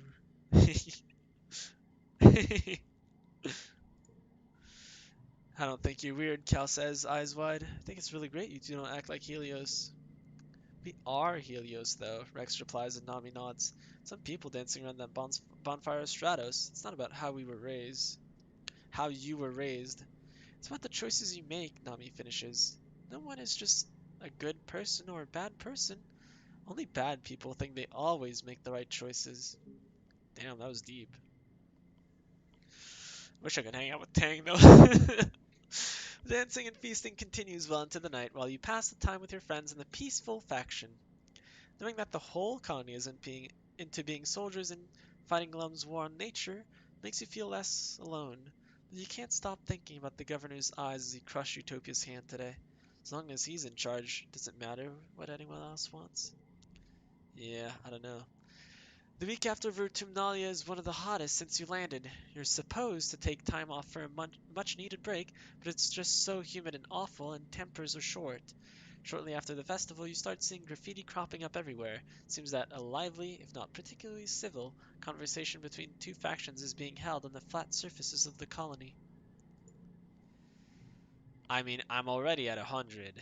Lum announces a zero tolerance policy for political graffiti, but you notice that not every tag is being removed, just the ones against the war, of course. The atmosphere of the colony is oppressive, as thick as the choking dust heat itself. Everywhere you try to relax, people just want to talk about the war. It's To make matters worse, the sweltering nights are making your nightmares intense again. You return to work feeling more stressed than before. I mean, I'm not actually returning to work because I'm just gonna relax. But you know. Where's DYS? Is he outside? Yeah. So, this means is we kill the governor, yes. It's time for a little accident. Tragedy. Hey, Dad. You okay? Yeah, he's fine. Mars, this is your time to shine. Yeah, if she could be useful for one thing, that'd be that. Hey, Rex. Yeah. He's high, yeah. Hey, Vase. Whatever, man. Hey, Anemone, got anything to say for yourself? Anemone yawns as you approach. Sorry, Taco, she says, covering her mouth. Late night, early morning, you know how it is. Damn, she seems so sad. Hello. Have any time to spare, but I'm gonna relax, so it's not really. Yeah. Hello, Nami. One more line of code. Alright, time to relax now. Relax. Nami and Rex are playing an improvisational storytelling game, taking turns adding words one at a time. You find it hard not to listen. We are swimming through a purple triacle river. A tentacle emerges to wave hello. Nice. I like stuff like that, to be honest. +1 to skill rewarded and the physical. Should I really get rid of this one? Yeah, probably. Do I lose my perception stuff though? No. Wait, I don't even need to use this one. I get the +1 regardless, right? Yeah, I should keep it. Should I remove this one? Yeah, I'm down for it. I'm down. I'm down. Late dust. Hey, Rex. Spot Rex carrying supplies and big pieces of wood into a huge tarped up section at the end of the lounge. He waves at you. Well, as much as a wave as he can do with his arms full of mushwood. Hey, La Taco, he calls out to you. Have you come to see the bar? The bar? You don't know Rex super well. You've never heard anything about a bar.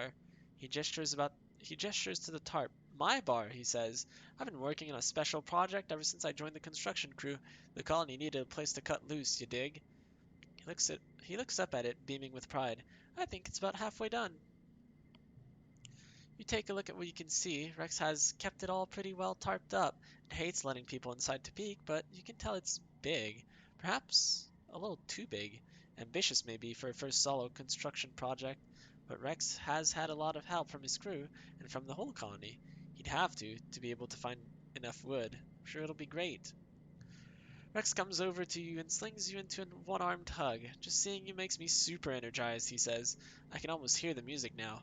That's right, the bar's gonna have live music. You know anyone who plays an instrument? Me. I'm gonna work double time to finish this place. If you wanna help, bring me all the mushwood you can find. Sure. Anyways. Cal, happy birthday, man.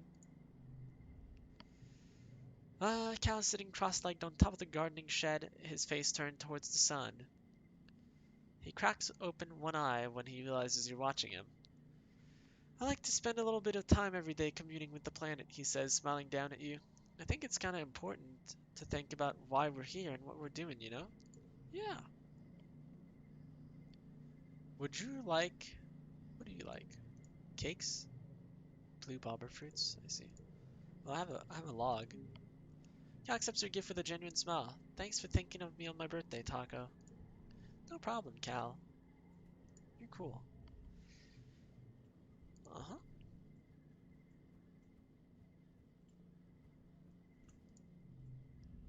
Mars is tapping away. Art gallery. Yeah. Vase. I don't even know why I bother, man, but... Yep. I figured.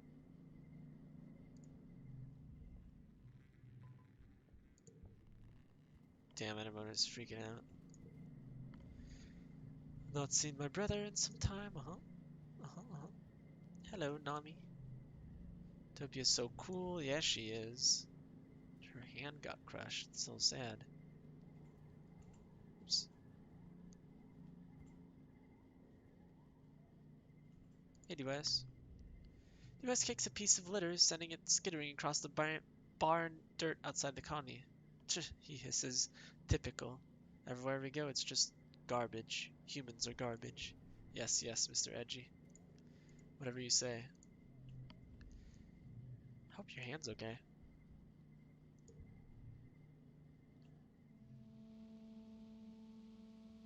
Alright, let's go. Let's go. Hopefully we reach the end this time. Hi? Are you always in danger? You meet up with DYS and Nami Nami.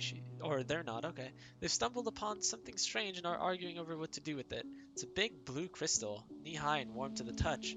Looks like there's something inside it. We gotta crack it open and see what's inside, Nami exclaims. It could be anything. Are you a psychopath? DYS retorts, clearly offended. What if it's alive? You gonna screw with the ecological balance because you're bored? It's for science, Nami pouts, turning to. Come on, Taco will do it, right, Taco? Scan it for a heartbeat? Just crack it open? Get Utopia involved? Sure, I'll scan it for a heartbeat. Use some surveying equipment to detect a heartbeat, proving that, yes, it is alive. You can't tell much else, since the scanner seems to be blocked by the crystal, but it's something. Nami is absolutely delighted. The three of you happily leave it at that. What about DYS? Is DYS not happy about that? I mean, I didn't tell him to crack it open, nor did I crack it open. Told him he was right. I guess Nami's excited that she was wrong, or that they were wrong. Gosh dang it. At some point, I will get it right. At some point.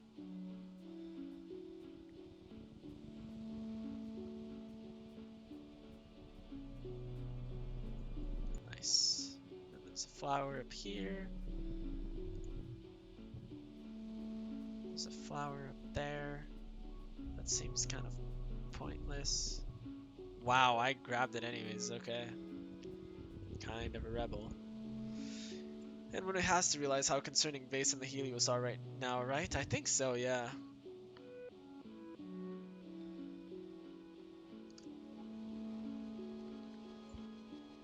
Her mom is a total sweetheart, too. Antecedent. A series of small circular pools chained together to form an impassable body of water. You don't see an obvious route though, or an obvious route through, though the path does continue off in the distance on the other side. Sure, I'll look for a place to walk through. One slot card gets +2.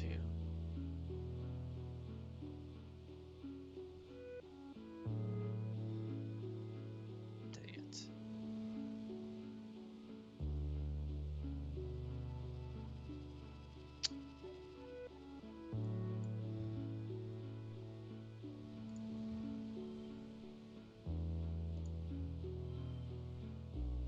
Maybe this one?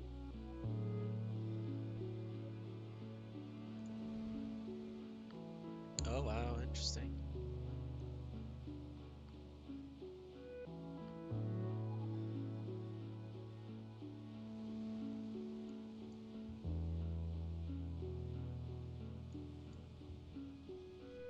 It's a 5? Oh, right. Right.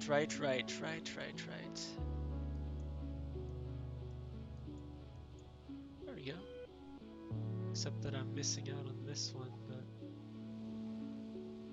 it's 2 points that I could get. Yeah, I guess it's 3 points for getting this one. Alright, cool. 25, let's see. Let's see if we can do it. Hot damn, there's a lot of freaking 5s.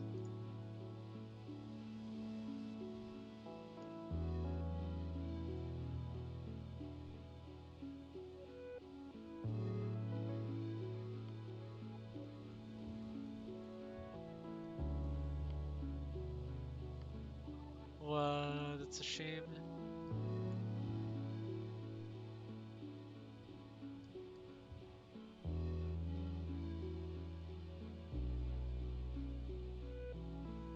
+1 change to yellow. Place like this. Like this. Wait. Like this? 34? How so?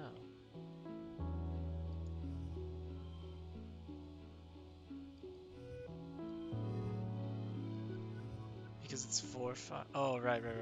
If I get +1 here, it'll boo. It'll be pretty good. Yeah. What's up? What's up? Put rainbow first. Oh, because it turns into red and gets a +1. Smart. Smart.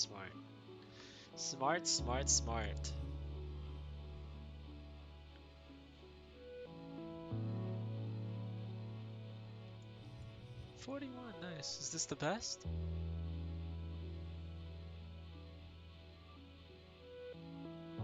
Because it turns into red, yeah, whatever.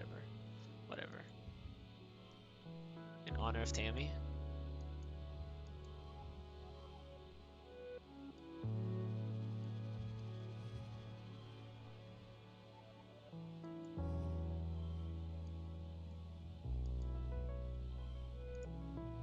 Nice.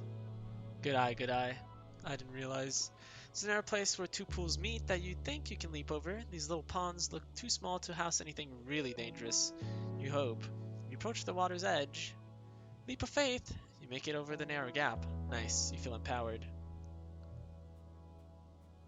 This is what bravery does. It makes you feel empowered. Dude, I have to reach the end of this place soon, right?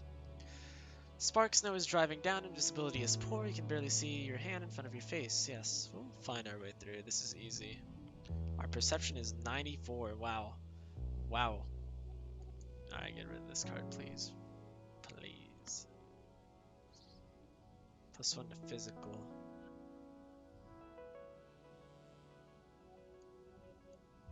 Guess we could wait.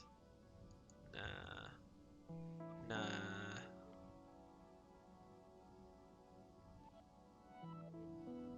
Do I even need to use this one? I feel like I don't, right?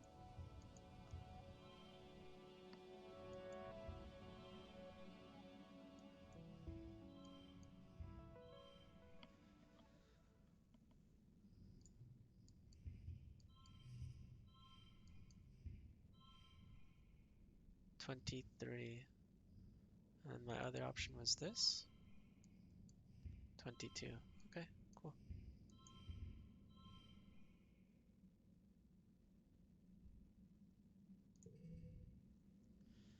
Value is wild.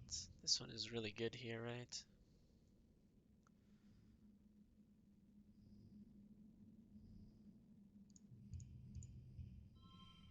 Nice.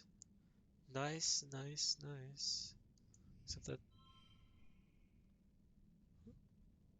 Oh, right, for the gems. Yeah, I'm trolling.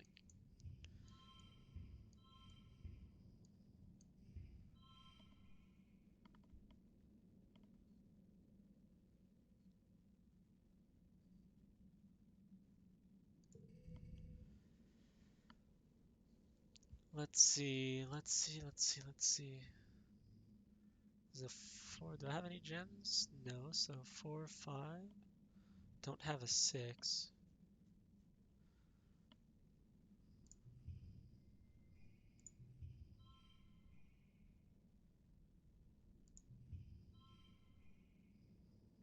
I guess this one doesn't matter, huh?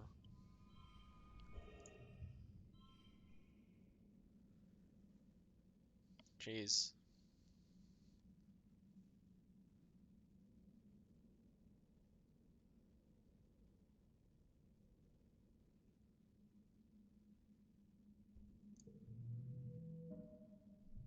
41. It's one kudo. It doesn't really do much. Keep putting one foot in front of the other, relying on wayfaring and a bit of luck to make your way through. But you see something inexplicable. What the heck is that? You squint into the driving snow, but all you see is white on white on white. The slightest hint of movement. It doesn't even look corporeal, almost like a cloud. Like the snow is coming from it. It's impossible to get a closer look. You pull your collar tighter and against the storm and move on. Huh. New perk? Animals? Extra gear slot. What the? What the? We're getting all of the gear slots. Heck yeah.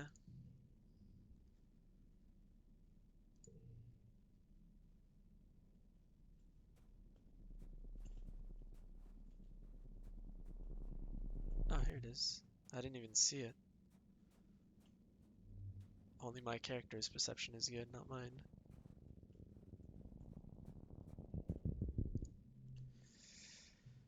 You stop to watch a herd of shaggy, purple-furred animals slowly meander down a slope. You've never seen them before. Study them. +1 to physical red, +2 to pairs, +2 to last card. Jeez, jeez, jeez. Let's see. So I'm keeping this one for sure.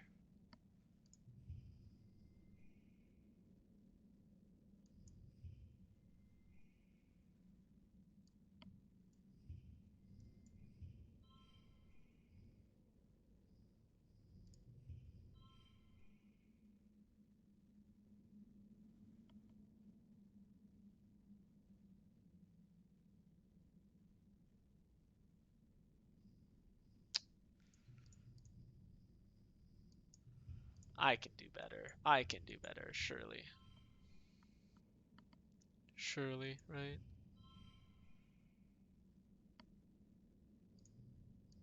There we go. There we go.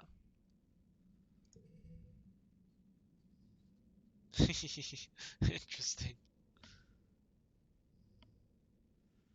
Hmm, hmm, hmm.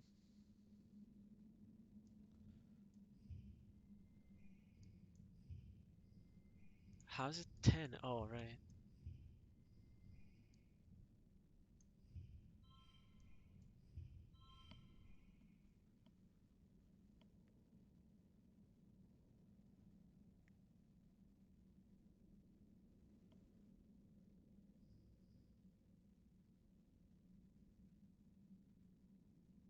I would need a 6. Yeah, because I don't have a 6. Dang it. Just to be clear, is this not the same thing? Oh, right, because I get a +2 here. Okay, okay. Okay, okay, okay. Yeah, here's a 6, but it's only a 6 because it's the last spot.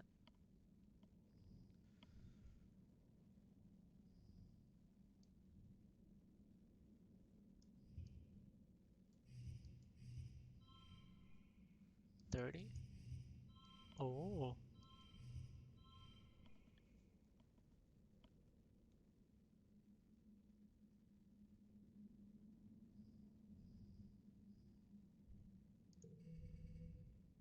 Jeez Louise, so surely I use this one.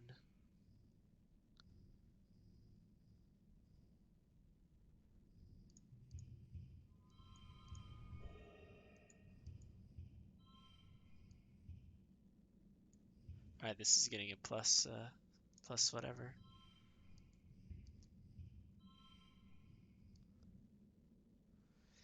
Wow, there's so many possibilities here. 38, this is 41. 41 as well. This is the same thing.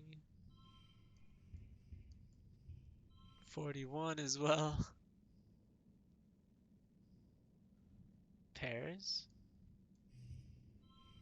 27, nice. This card is so useless.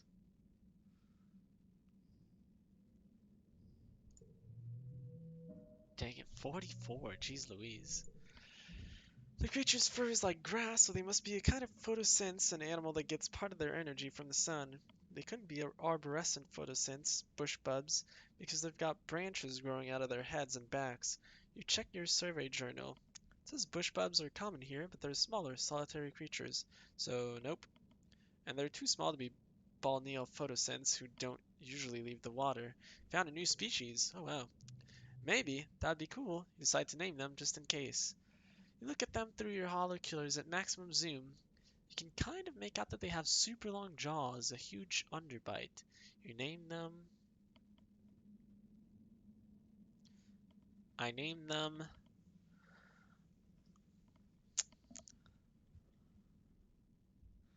I name them sunbaskers. Sure. Naming things is hard, so sunbaskers will have to do. You log your discovery. +2 to animals, +5 kudos. 60. Surely the end is here, right? Is this the end? Hey, Duaz, what's up? Hey, Taco. Duaz greets you cautiously as you pass on the narrow path. Hey, do you want to, want me to show you something? Duaz almost never makes overtures of friendship. Whatever it is, must be pretty cool. Yes, you always found the coolest stuff. Follow him for nearly half an hour. A couple times he stops to listen for something, then continues onward, tromping through the fields of broad-topped mush trees and swaying antler ferns. After a while, you start to wonder if he's just lost. You're about to say something when you're about to say something about it when he holds his hand up for silence and directs you to crawl under a huge mushroom.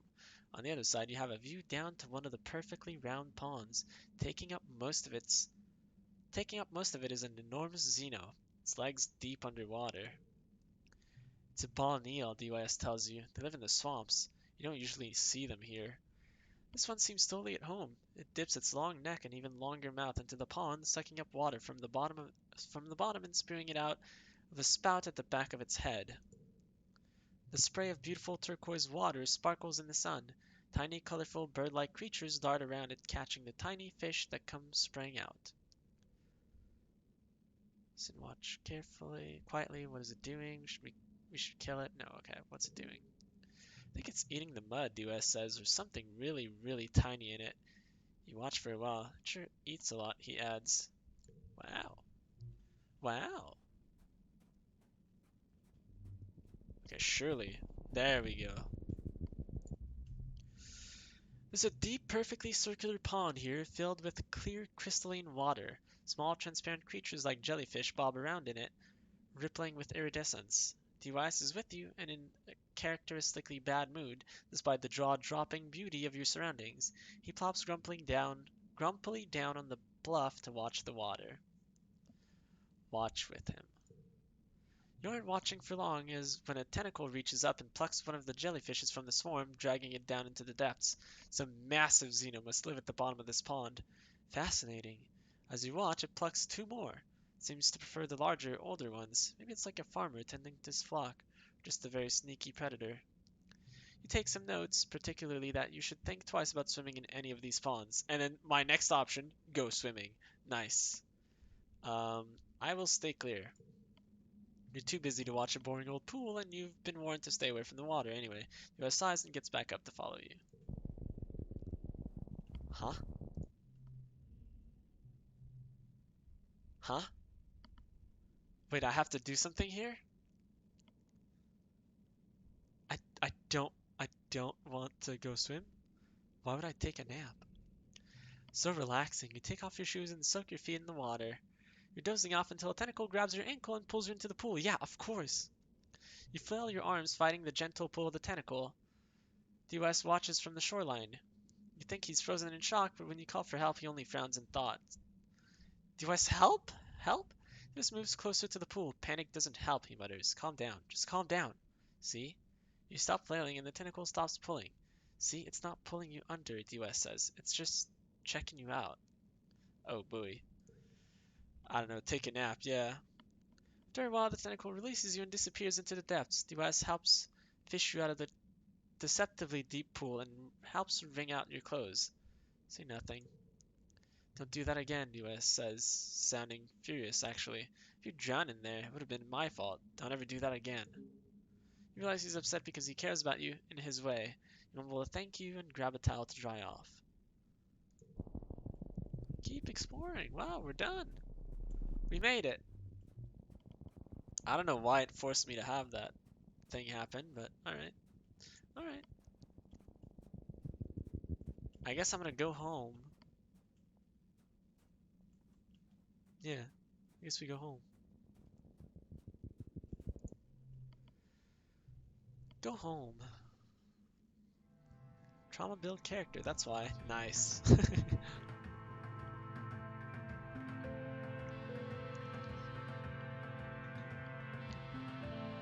98 perception. 77 animals. So what we need is empathy. Yeah, right. Combat. Empathy, there's one in geoponics, right? So we get to see a somewhat caring DYS. Yeah, yeah, I guess so. Hello, potato. Hi, papa. Cal waves at you from the garden. Uh-huh. Alright, let's test our friends here if it's their birthdays. Crystal, logs, we don't know Nami yet. Mars is brushing out her long, luxurious hair. I know it's an extravagance to have such labor-intensive hair when we technically have a war going on, she says, making a dismissive hand gesture at the word war. But honestly, if we don't remember to treat ourselves once in a while, what's the point? Besides, she says, going back to brushing, it's my duty to raise the average level of sophistication here. Sure, here's a crystal. Ha! Mars laughs, taking the crystal and turning it over in her hands, inspecting it. Well, I've had better birthday gifts this year, but I admit this crystal is pretty fabulous. I'll add it to my collection. Mars's birthday, there we go. There we go. Early wet. Hello, is it also your birthday? Would you like this mushwood log? No? Okay. Where's Nami? Nami! What would Nami like? I think she'd like an egg, but I think last time she didn't really. I mean, not disliked it, but have any time to spare, yes. Yeah. It's a little sad that it's always the same thing. Where is Nami Nami? Is she with DYS?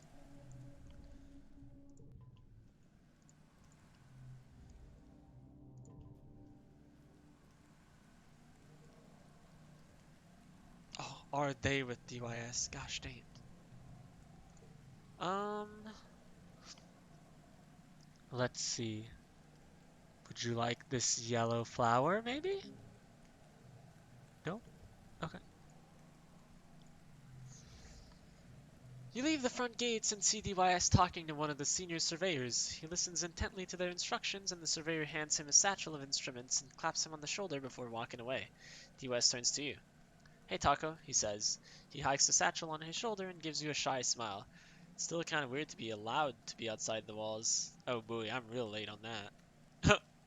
Remember when we used to sneak out? It's the weirdest thing you've seen. Leave him alone. DOS's secret. Remember when we used to sneak out? DOS's eyes crinkle at the corners. It was so easy to avoid Chief Surveyor Tonin, he says wistfully. He ducks his head. Too bad he's dead. He was really nice to me. Jesus. What is the weirdest thing you've seen? He just looks up at the sky with a thoughtful look. There's this big rock in the western ridges that's almost totally flat on top. When I get near it, it makes me feel happy. He smiles. It's so strange, and it's really hard to leave. First time I went there, I laid on top of it for so long that I almost missed the transport back. I know it's my job, but I haven't told anyone about it yet, he says. I don't know how to explain it, but it's almost like it wants to be kept a secret. Uh, Neat. I won't tell anyone. He just looks pretty busy, so you say goodbye and let him back to his work. I have to let him keep some of his secrets for now. Oh, oh, DYS's secret too. +3. The other one was +2? Wait, did we lose the other one? We did? Oh. Huh. Interesting. Interesting. A96. There we go. There we go. That cow's a helpful kid, and he's got a natural talent with plants, your dad says, taking a break to wipe his forehead with his handkerchief. Wonder if he gets it from me. At your aghast expression, your dad laughs. Just kidding. His mom didn't use a donor, I'm pretty sure. If she did, no one told me. Oh, he doesn't have a dad? Cow claps you on the back, you tang. Yeah.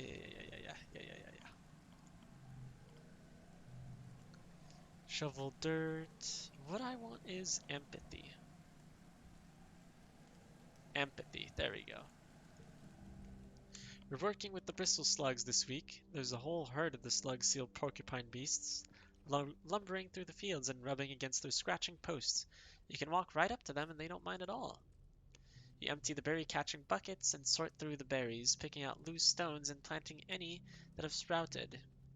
Those ones will grow into bristle slugs too one day. It's wet season and they're all fully bristled, so sometimes you have to separate out anyone who gets too territorial. Even when they're cranky, they're still pretty docile. Spend some time playing with the cute brittle slug you found while foraging, Emerald. She's looking bright-eyed and happy. You come back from lunch one day to find the door of the pen wide open. Whoops, you must have forgotten to lock it. Good thing brittle slugs don't tend to roam. You do a head count. 15, 16, 17. Huh, you seem to be short on one bristle slug. At least it's not Emerald. She's still relaxing in the pen, happily snoring away. Luckily, brittle slugs aren't very stealthy. There's a glistening slime trail leading towards the ruins of the Stratospheric, decorated with little clusters of berries. You lock the gate and set off along the trail to find your wayward bristle slug. Track it down. You easily find the brittle slug. It's gotten itself wedged between two panels, scritching back and forth on the most perfect scratching situation possible. You laugh and fill your shirt with the berries like a bull, then gently nudge it back towards the herd. It's slow going, but eventually everyone's back together again. Good work, Rancher. Thanks. Thanks, game. Card gets +3. There's a lot of 4. There is a lot of 4s.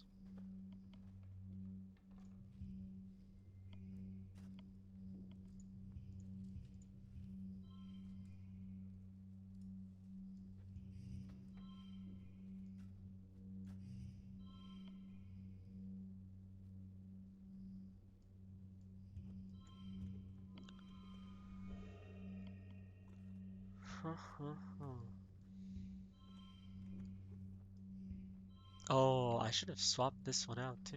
Oops. Whoops.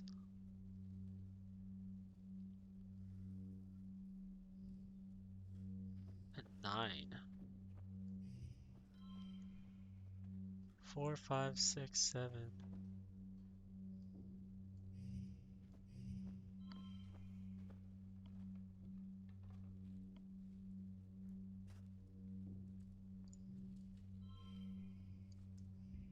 Oops.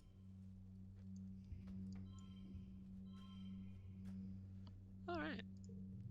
Cool beans, cool beans. Sometimes they're like really easy, but +5 animals?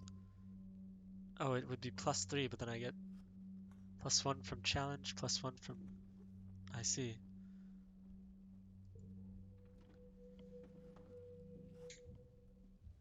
Alright. One last thing. Empathy is at 31. So I guess we'll hit 33 after this one.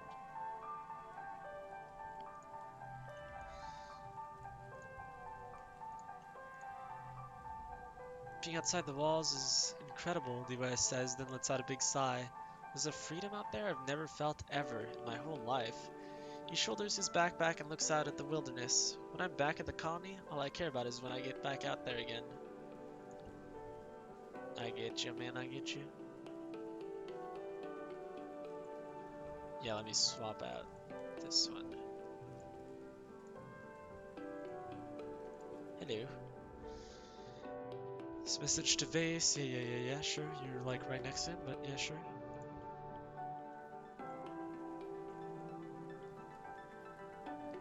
Hello, Tang. The body is a remarkable machine, Alright.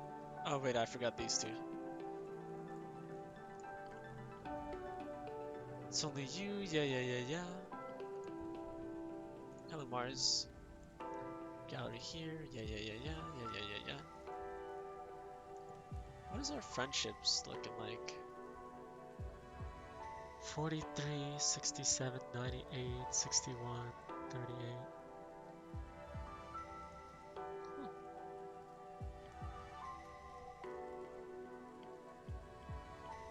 Damn, Anemone fell pretty hard.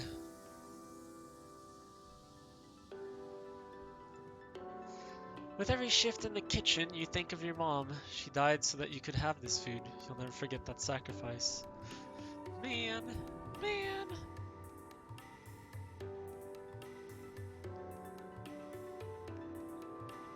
Huh. It's a lot of fours. Never mind, it's a five now. That's a 10.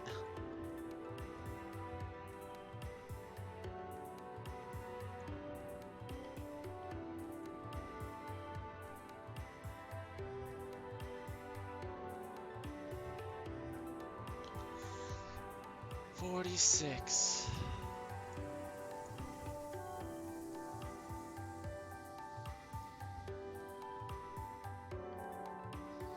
That baby card again. Stop letting the baby giggles win. I can't help it. We have way too many cards now. 40 cards. The odds of us getting that one is too low, I think.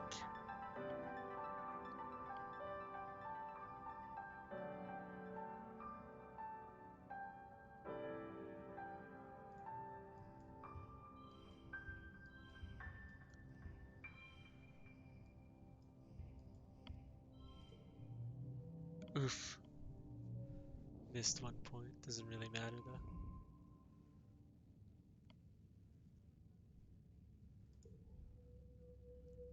Empathy is high enough. We're gonna get a perk now. Think I'd celebrate the day it gets removed. Might not happen.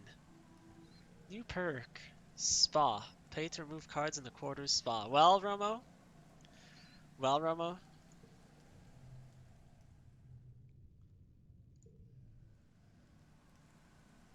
Well, Romo? Is it time?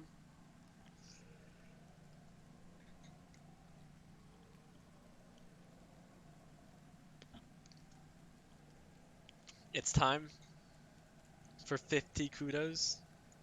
Alright. You better celebrate. You better celebrate. It's 50 kudos. It's a cake. Boom. Yes. No more giggling. No more giggling. I know it wasn't too good to do, but just whatever. Celebrate time, yes. 50 whole kudos. Yep. Down the drain.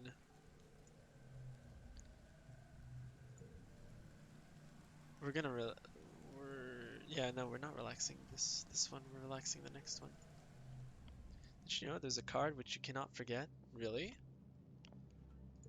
Don't tell me which one though. Don't tell me what it is because I'm assuming it's spoilers, right? Rex's little friend. Yeah, yeah, yeah, yeah, whatever, dude. Cal's strength, of course. Yeah, true. Impossible to forget. Nami is sitting array. I was thinking of learning something new. Yeah, yeah, yeah, yeah, yeah.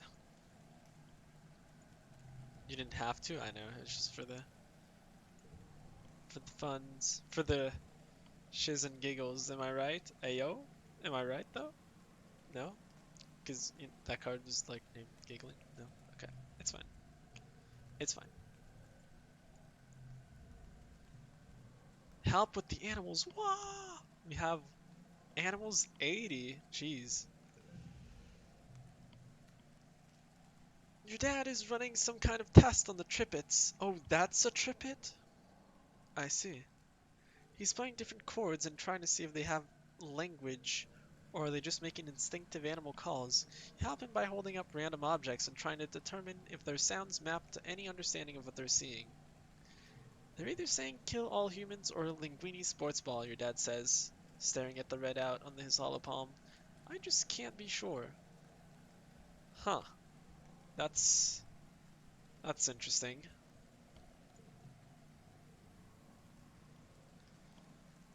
Um, card to right becomes 5. That's not bad. That is not bad. I guess combat's our last one. Guess it's about time. It's about that time.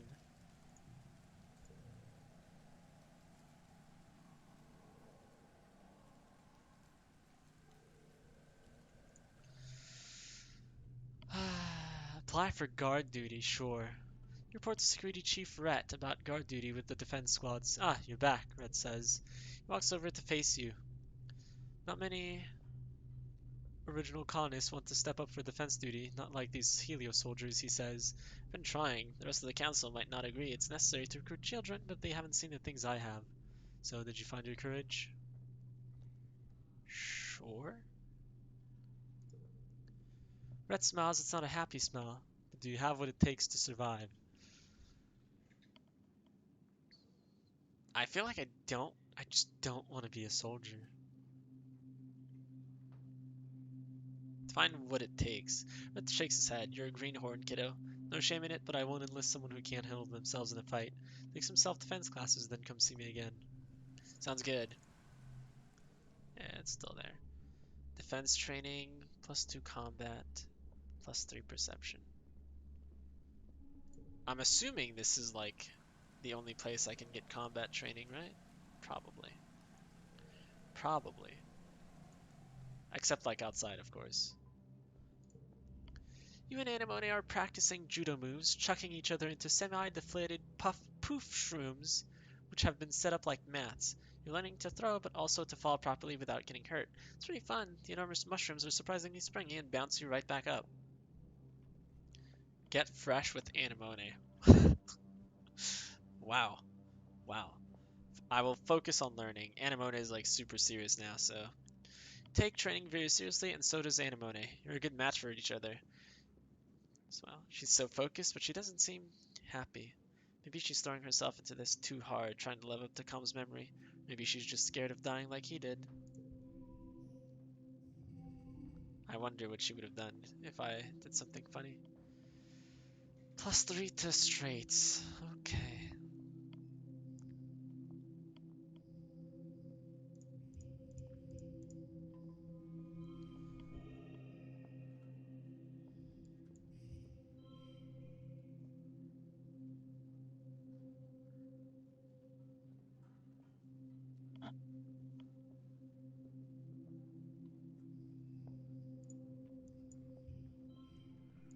Ugh.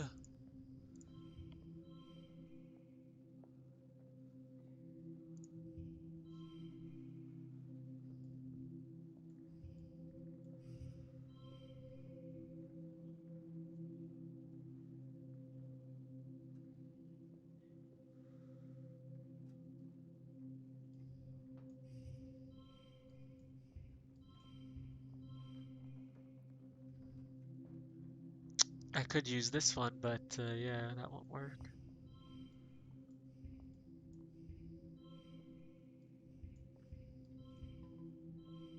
Alright, I'm down for this one.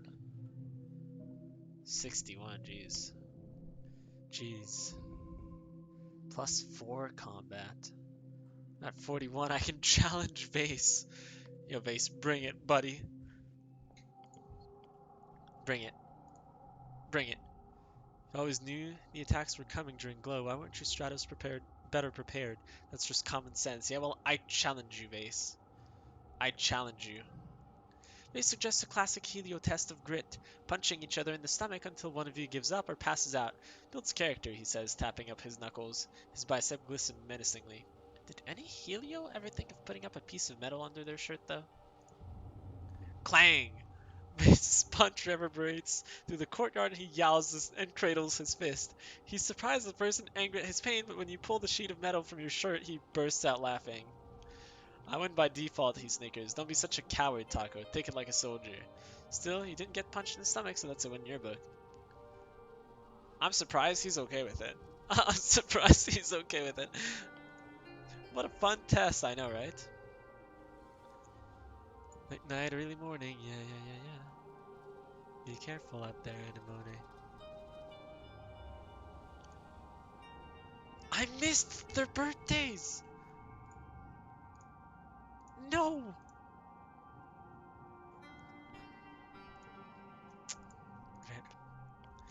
Finally, an acceptable season, Tang says, looking relaxed for the first time all year. Not too bright, not too warm. And only if only it was like this all year long. Gosh dang it. Forgot the twins' birthday. Feels different, uh-huh. Hello, Cal. Cal reaches up and strokes one of the native plants in the garden, its light reflecting onto his awestruck face. When we landed here, we didn't even know this was possible. What else don't we know about this place? A lot. I wonder if we die here, if we die next year. Like an entire season, a different planet didn't glow, DOS says, smiling softly out into the illuminated wilderness. It's my favorite season, full of secrets and danger.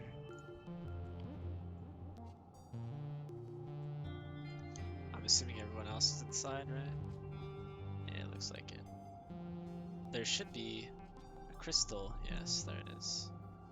Alright, let's go relax.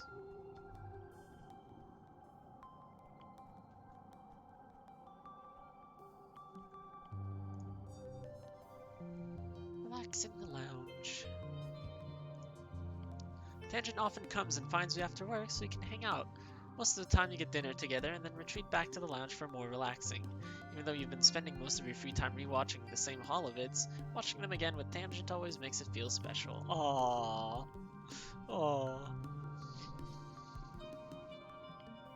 Do I want to forget this one? A 4? I don't think so. Yeah, I don't think so.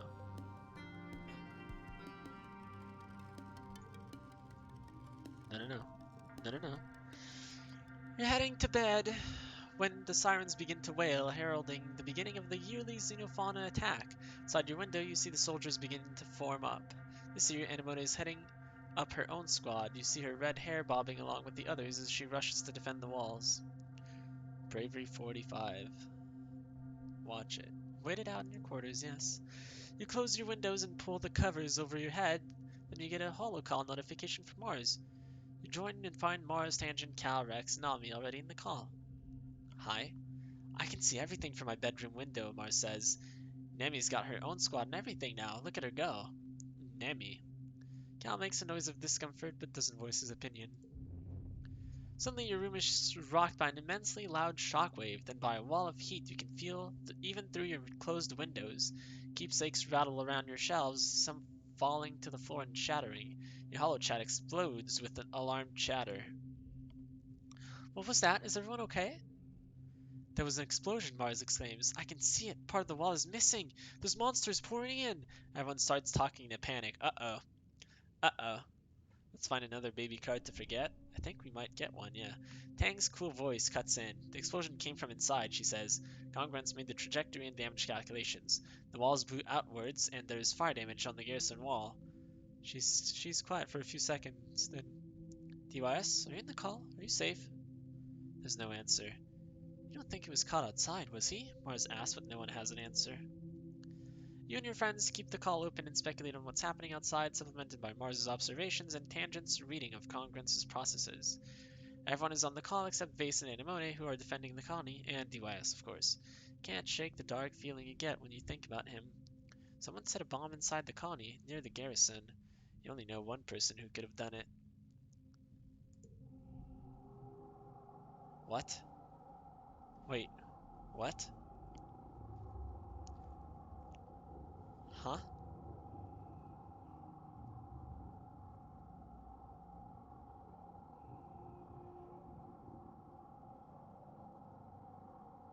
Huh?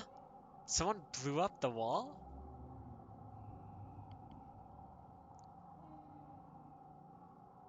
In the quiet following the battle, the colony comes out of hiding to gather in the courtyard, surveying the damage. Governor Lum is on the warpath. I'll find who did it, and I'll have their goddamn head, he yells. I want every single straddle lined up and questioned.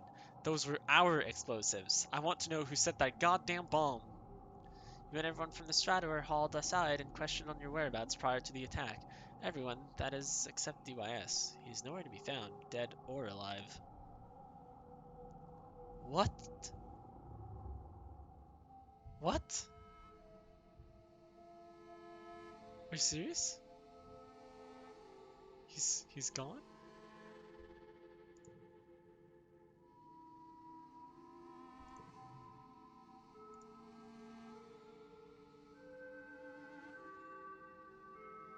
What the heck?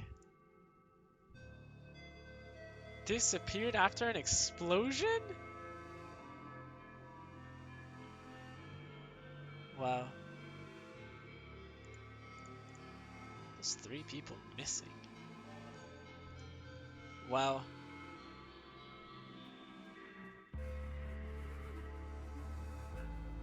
He's gone. Hey, Tang. Tang is standing at the door of the laboratory, looking out towards the walls and the wilderness beyond. We have done all we can, she says, and then sighs. I don't know what else there is to do. Perhaps inspiration will come to me if I work harder. What the heck? Where did he go? Edwina shoots you a small smile as you approach. There's still a lot to do before sundown, but if you need me, I'm here. Huh.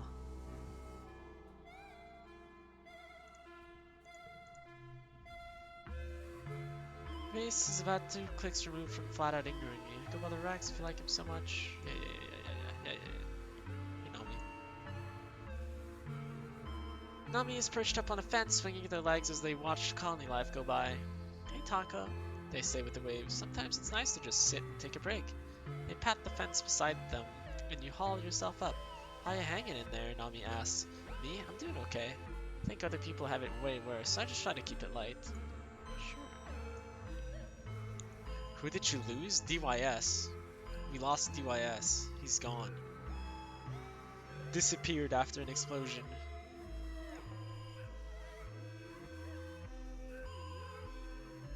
Oh, Mars.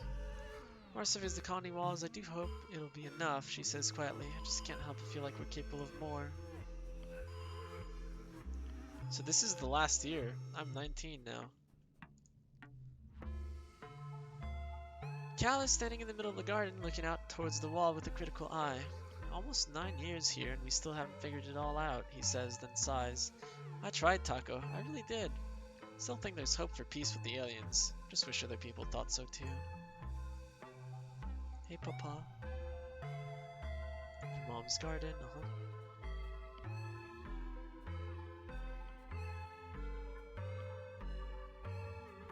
I'm actually gonna go, I think. I refuse to think that he's dead. I refuse.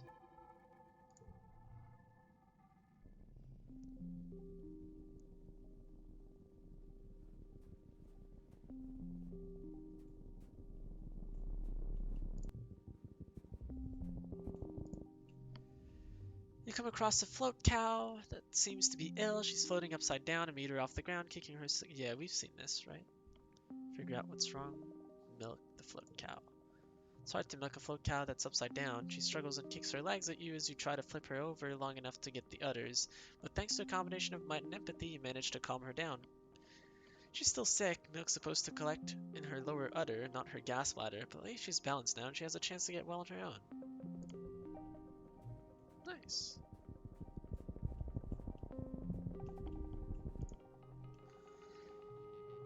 Some farmland has spilled outside the walls. The fields don't look like they're doing very well. Nobody's around right now. In fact, it looks a bit abandoned. Nothing's growing here anymore. There isn't even enough for animals to graze on. Try to plant something. What are you doing rooting around over here? Topia comes striding out of the forest, a big grin on her face. Are you farming?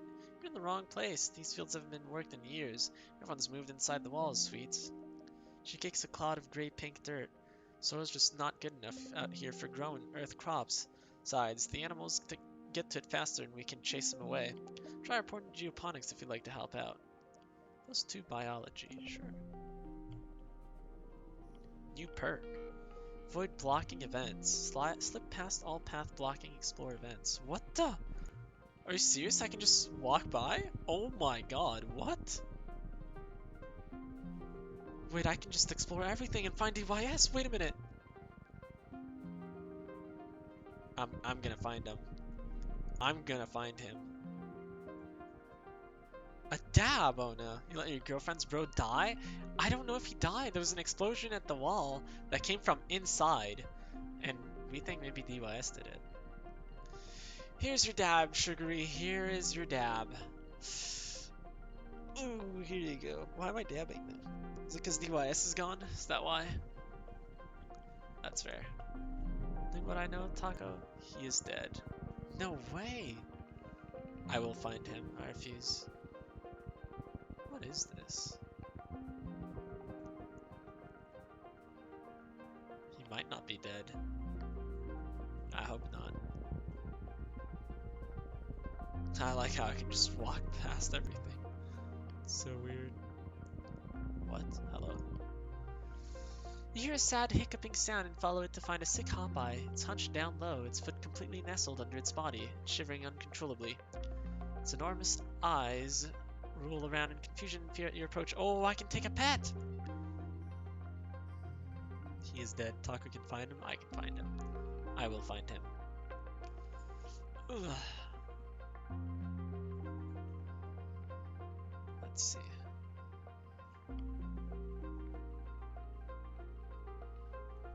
Wait, 85? That's so high.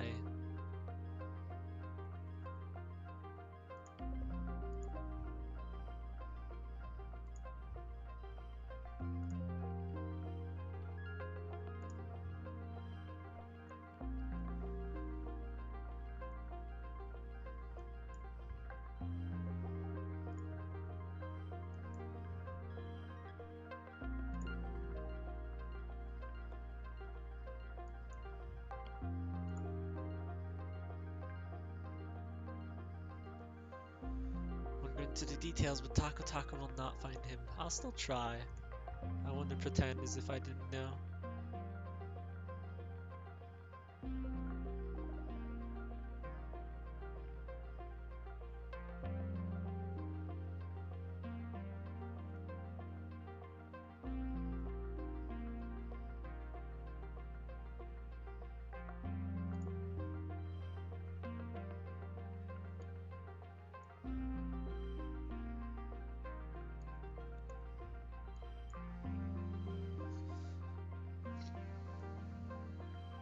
Ooh, nice. That's a nice one.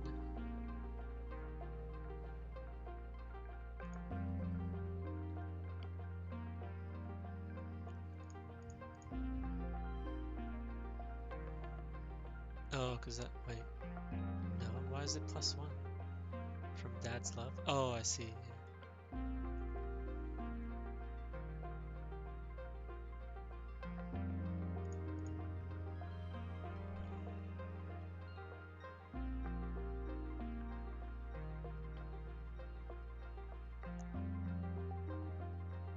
If you go with him, you also get a game over. Yeah, I don't want spoilers. This is like super spoiler zone. But is that what happened to you? Is that what you did?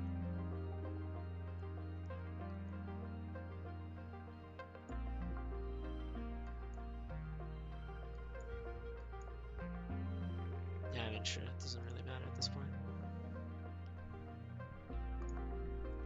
The Hopeye hisses and tries to bite you. It doesn't want to be touched.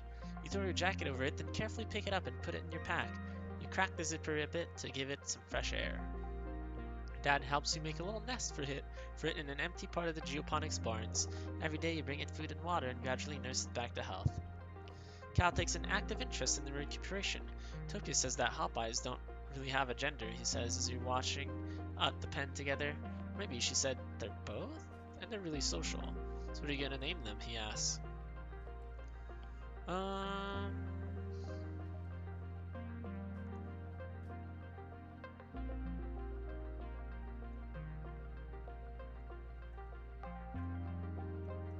Did we get a pet? We did get a pet, yeah.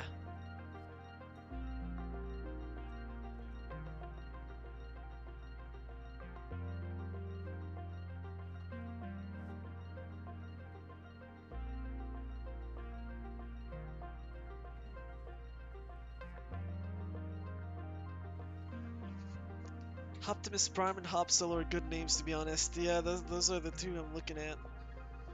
I think Hop Solo is cooler, but I think Sugary had picked Hop Solo, right? I think I remember that? Or no? I don't want to pick the same. Huh? You've been enlightened by mastering a skill. +1 to all mental skill increases for 3 months. Oh wow. You did. Optimus Prime it is. The one companion who's more than meets the eye. Perfect. Cal offers the Hopeye a piece of bobber fruit. Cute. Optimus Prime plucks the fruit from Cal's hand and hops into your lap to snuggle down and nibble on it. Cal snaps a photo with his hollow palm and shares it, captioning it "Friends for Life." Gain 1 less stress, +1 bonus to pairs. I'm back. Investigation into the bombing during the Glow attack continues all month. Governor Lum and his goons can't find a way to pin it on any of the Stratos, and over time, people will come to accept that the US is probably the culprit. The rumor doesn't make anyone feel better, but it does take the heat off the others, including yourself. As usual for this time of year, your dreams have been more vibrant and invasive. You have trouble distinguishing dream from reality during the day, and you dread falling asleep at night. Huh? How did that Hopeye get into your bedroom? I'll follow it. That's my Optimus Prime. Chase it out of your balcony door and find yourself on a thickly wooded path, the mushwood pressing in close on every side. The light is weird here, pink and glittering, casting teal shadows. The Hopeye disappears down a hole in the ground, and without thinking, you dive after it, squeezing your shoulders to fit through. Tumble into a cave, beautiful and surreal, shimmering with a light that seems to come from within. When you take a step forward, granules of pink sand crunch underfoot. So, you also picked Sir Hopslot once? Oh, I see. How many runs did you do? The cave opens out to a forest that seems lifted from a fairy tale. The sunlight beams through breaks in the trees, illuminating a path of mushroom-ringed stepping stones that lead you to a small cottage. Spot the Hopeye hurrying further down the path. I'll follow the Hopeye, yeah. Where are we going? Past the cottage is a field dotted with hunched-over figures. You watch them tend the crops with simple, robotic motions, not caring as you tromp through their work. Their straw hats and overalls look tattered, and when you pass close to one, you realize they're not human at all. They're made of metal. Sightless glass eyes stare back at you, metal faces pockmarked with rust. The rasp of their terrible creaking floods your ears like a cloud of cicadas. The closest robot turns to you. Its glass eyes shine red and it grabs you by the wrist. Its grip is painful, bringing you to your knees in the loamy dirt. It pushes you down, down, planting you like a seed. The ground swallows you and you can't even cry out. You're falling. And you land on hard, solid ground, your breath whooshing from you. It's hot here, impossibly hot. The twin suns beat down on you, burning your skin on contact, and the air is almost painful to breathe. In all directions stretches a barren wasteland of dead trees, like bones puncturing the dry skin of the planet. One was to go with DYS ending, though? 3. Oh, yeah. Tangent's cool hand helps you up from the dust-cracked earth to see the true extent of the devastation.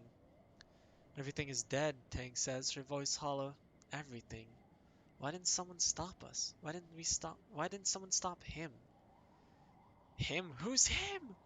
Tears roll down her face, quickly whisked away by the dry air. I don't know how to stop it, she sobs. Please, Taco, help me. What? A great roar shakes you and you turn to see a chimeric nightmare, a manticore, but with Governor Lum's face. He towers over you from a podium, his claws clacking and his tail thrashing as he proselytize? Proselytizes? I don't know what that means. We primeval forests felling, he chants. We the rivers stemming, piercing deep the mines within. We the surface boards surveying. We the virgin soil upheaving. Is that his poem? Overhead, the sky is streaked with smoke. You hear rumbling in the distance.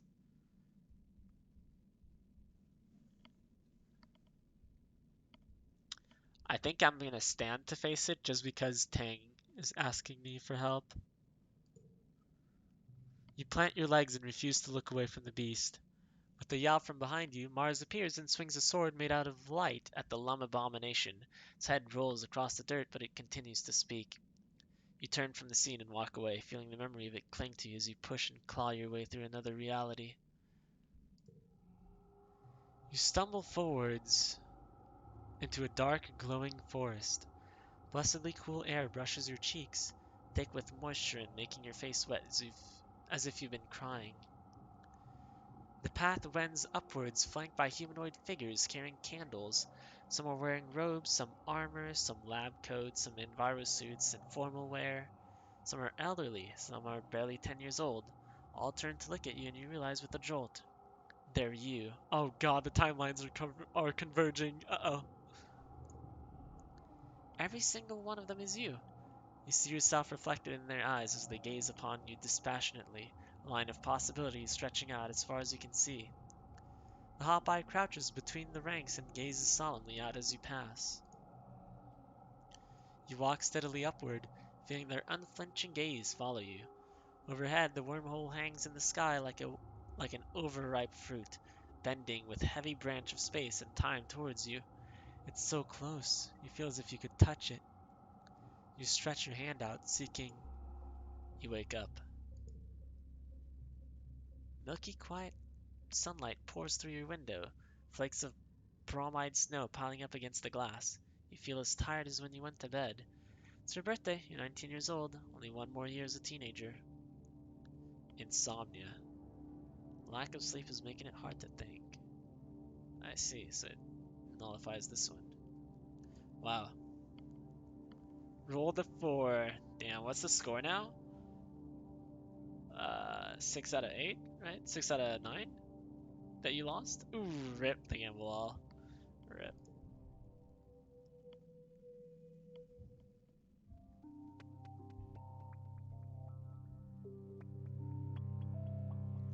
6 out of 9. 75%, yeah. Kit Kat. No Kit Kat.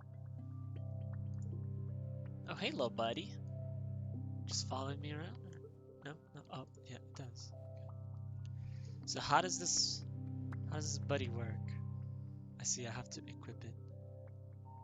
Pets follow you and may appear in events.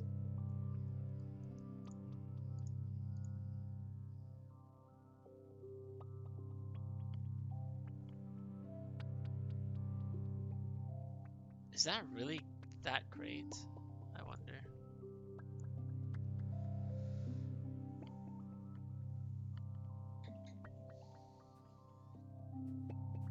Damn. I wonder what happened to DYS. I wish I could like look around and find his body or something. Why, if it isn't the Great Mandrake, is that my nickname now? Hey Cal, what's up? Are we best friends now? 69? Yep. You catch Cal at the gate of the gardens. He's carrying a big bucket of rocks. Hi Taco, he exclaims. He pauses to pat your pet in the head. And hello to you too, Optimus Prime. Oh, I see. I won't go into details, thank you. Hey, did you know they're opening a new park near Geoponics? Cal says. It'll be nice to have a calm place to rest in nature, but still be safe inside the walls. He smiles. I helped build it. Bring Optimus Prime, they'll love it.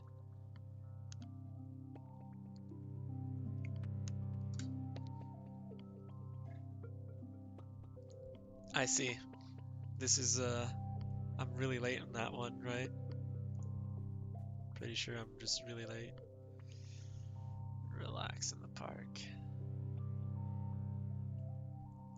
It doesn't give me friendship with Cal? What? Hey Mars. Mars scrolls through the holovid directory on her holopalm. With everything that's been happening, I honestly haven't had time to watch vids in like whole seasons. Maybe it's been long enough that they'll feel new again. She sighs. Probably not. What have you been doing? Well, you know what happens to him if you go with the DYS ending? Wait, are you sure? Like, is there no other way to know? You've looked it up, or you've looked it up, or Rex's little buddy. Yeah, whatever, dude. Hello. Everybody seems unusually withdrawn today. Taco, how do you... What if... She stops and looks down at the ground. Never mind, actually. I got myself into trouble with him. I can get out of him. Just have to apologize. Oh, no! No! We're saving her next run. We're saving her next run. I can't let this happen again. Think I've come to truly love this planet, Tank says, looking up at the sky. Certainly, it's at times uncomfortable or even dangerous, but she smiles faintly. I have such wonderful visions of what it could become. I'm so glad for you, Tank. I'm so glad. Rex yawns and scratches his stomach. It's as good a day as any to enjoy the miracle of existence, I guess, he says and shoots you a thumbs up. Not much more I could ask for, really. Nami watches a squadron of soldiers jog by and makes a face at you. Couldn't be me, they exclaim. I'm just gonna keep on making art and hoping it makes someone smile. That's what I'm good at. Sure. Whose birthdays am I missing? Is it early dust, late dust? Yep. Early wet. Now it's quiet season. Would it be your birthday? I still don't know what you like. Now it makes a sound of appreciation and holds the crystal up to the light. Wow, it makes rainbows? It's perfect. Thank you so much. Well, not her birthday, but... Um... Here. The thing a dog likes more than a stick. Yep, that's right. That's right. Alright, so I guess, yeah, we're into combat now. We're at 32, so we'll get 33. Damn. That pairs you off to practice with your sparring, partnering you with Vase. Nice. You don't know Vase very well, but from the look of him, he seems like someone who'd like to use your face as a lesson. See him posturing and preening for the other kids from the Helio, and for a handful of colony kids too, especially Anemone. Fight vicious and dirty. Fight honestly. Oh boy. Oh boy. Sure. We'll use everything we have. We'll use everything we have. Alright, let's see this. Bonus to straights. Okay. We have a 4, 5, and a 6. Accept that. This isn't a 6.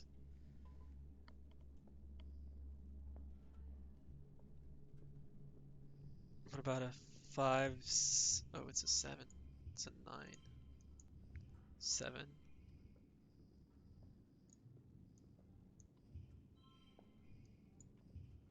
Dang it. 8. 7. I don't have a 6 though. I would need a +2.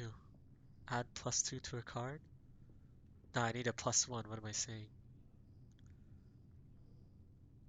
Dang it, it's the egg that I don't have. Let's think, let's think, let's think.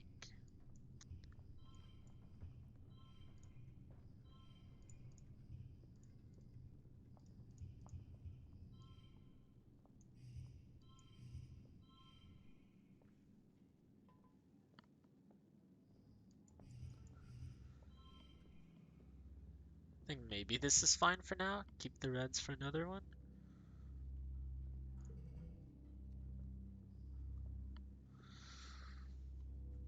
Huh.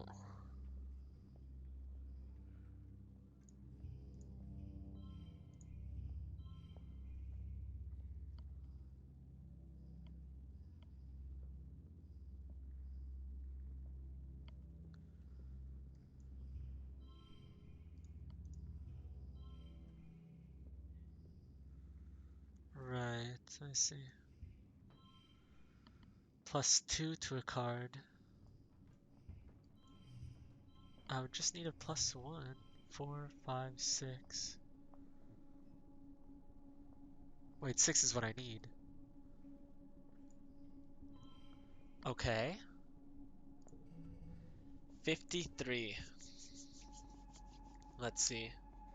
Taco Taco wants to prevent a toxic relationship from happening. Yes, of course. Of course. Especially since it's frickin' Anemone. Man, oh man. Wait! It keeps the stuff I added? Wow, I should have really done something about that.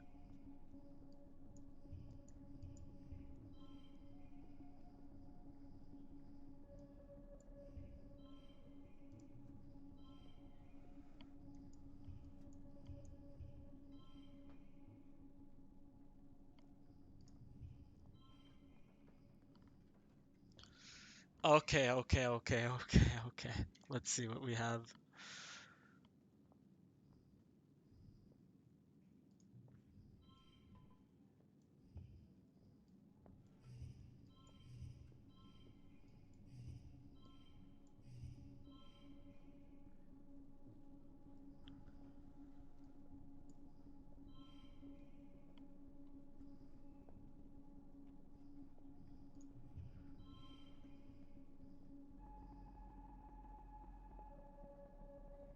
We can actually win from here. We can actually win. I'm down. I'm honestly down.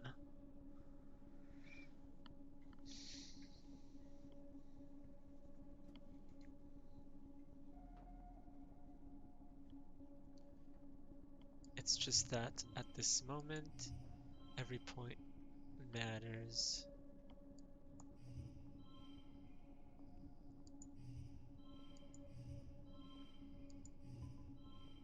It's 40 again.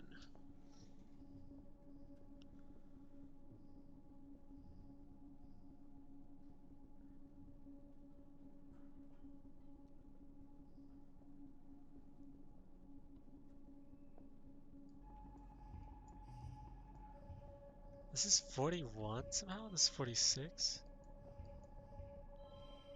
Wait, what was I using? What? 40. Oh.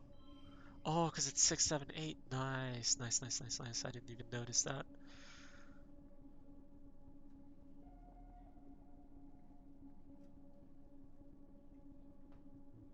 Alright, cool. Cool, cool, cool. Alright, let me see what happens. Vase isn't expecting much from you. His bravado crumples within the first few seconds, but those seconds of overconfidence cost him. You quickly get on the offensive, and clearly defense isn't Vase's strongest skill. You get him to the mat so fast it's embarrassing. When you let him get up, he stalks away without even saying a word. Rub it in, being a bully. Cool, cool, cool. Yeah, cool, cool, cool, cool, cool, cool, cool, cool, cool. Do I want to rub it in?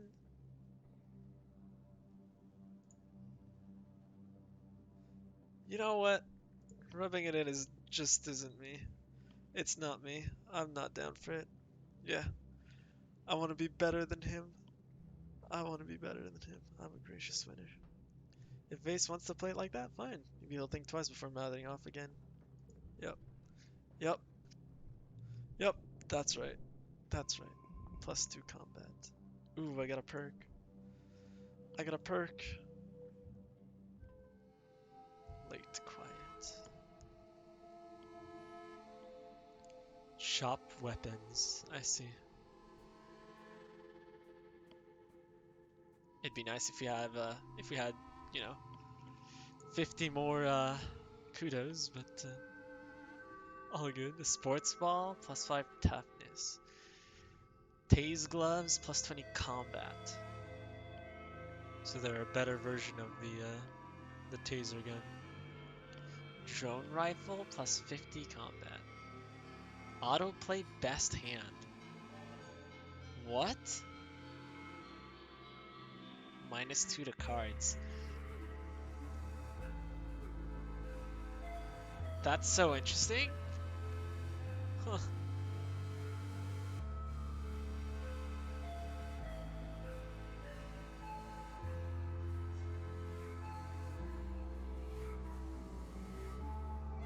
Whatever though.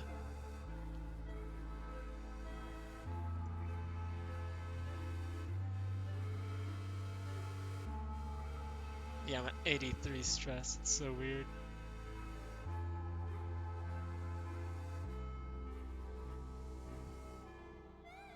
Okay, anyways, guys. No gun, no gun. Heck the gun. Alright. Anyways, that is it for me for today. Alright, there it is. I guess next time we die, huh?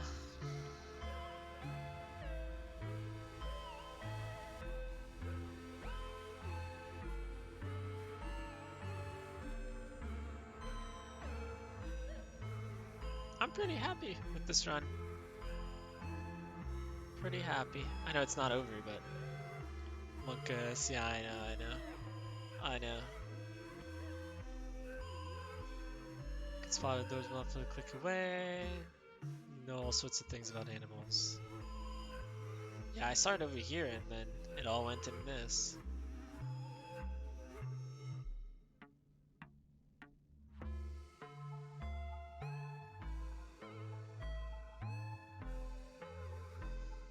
Okay. Yeah, I did save. Okay. Anyways, that is it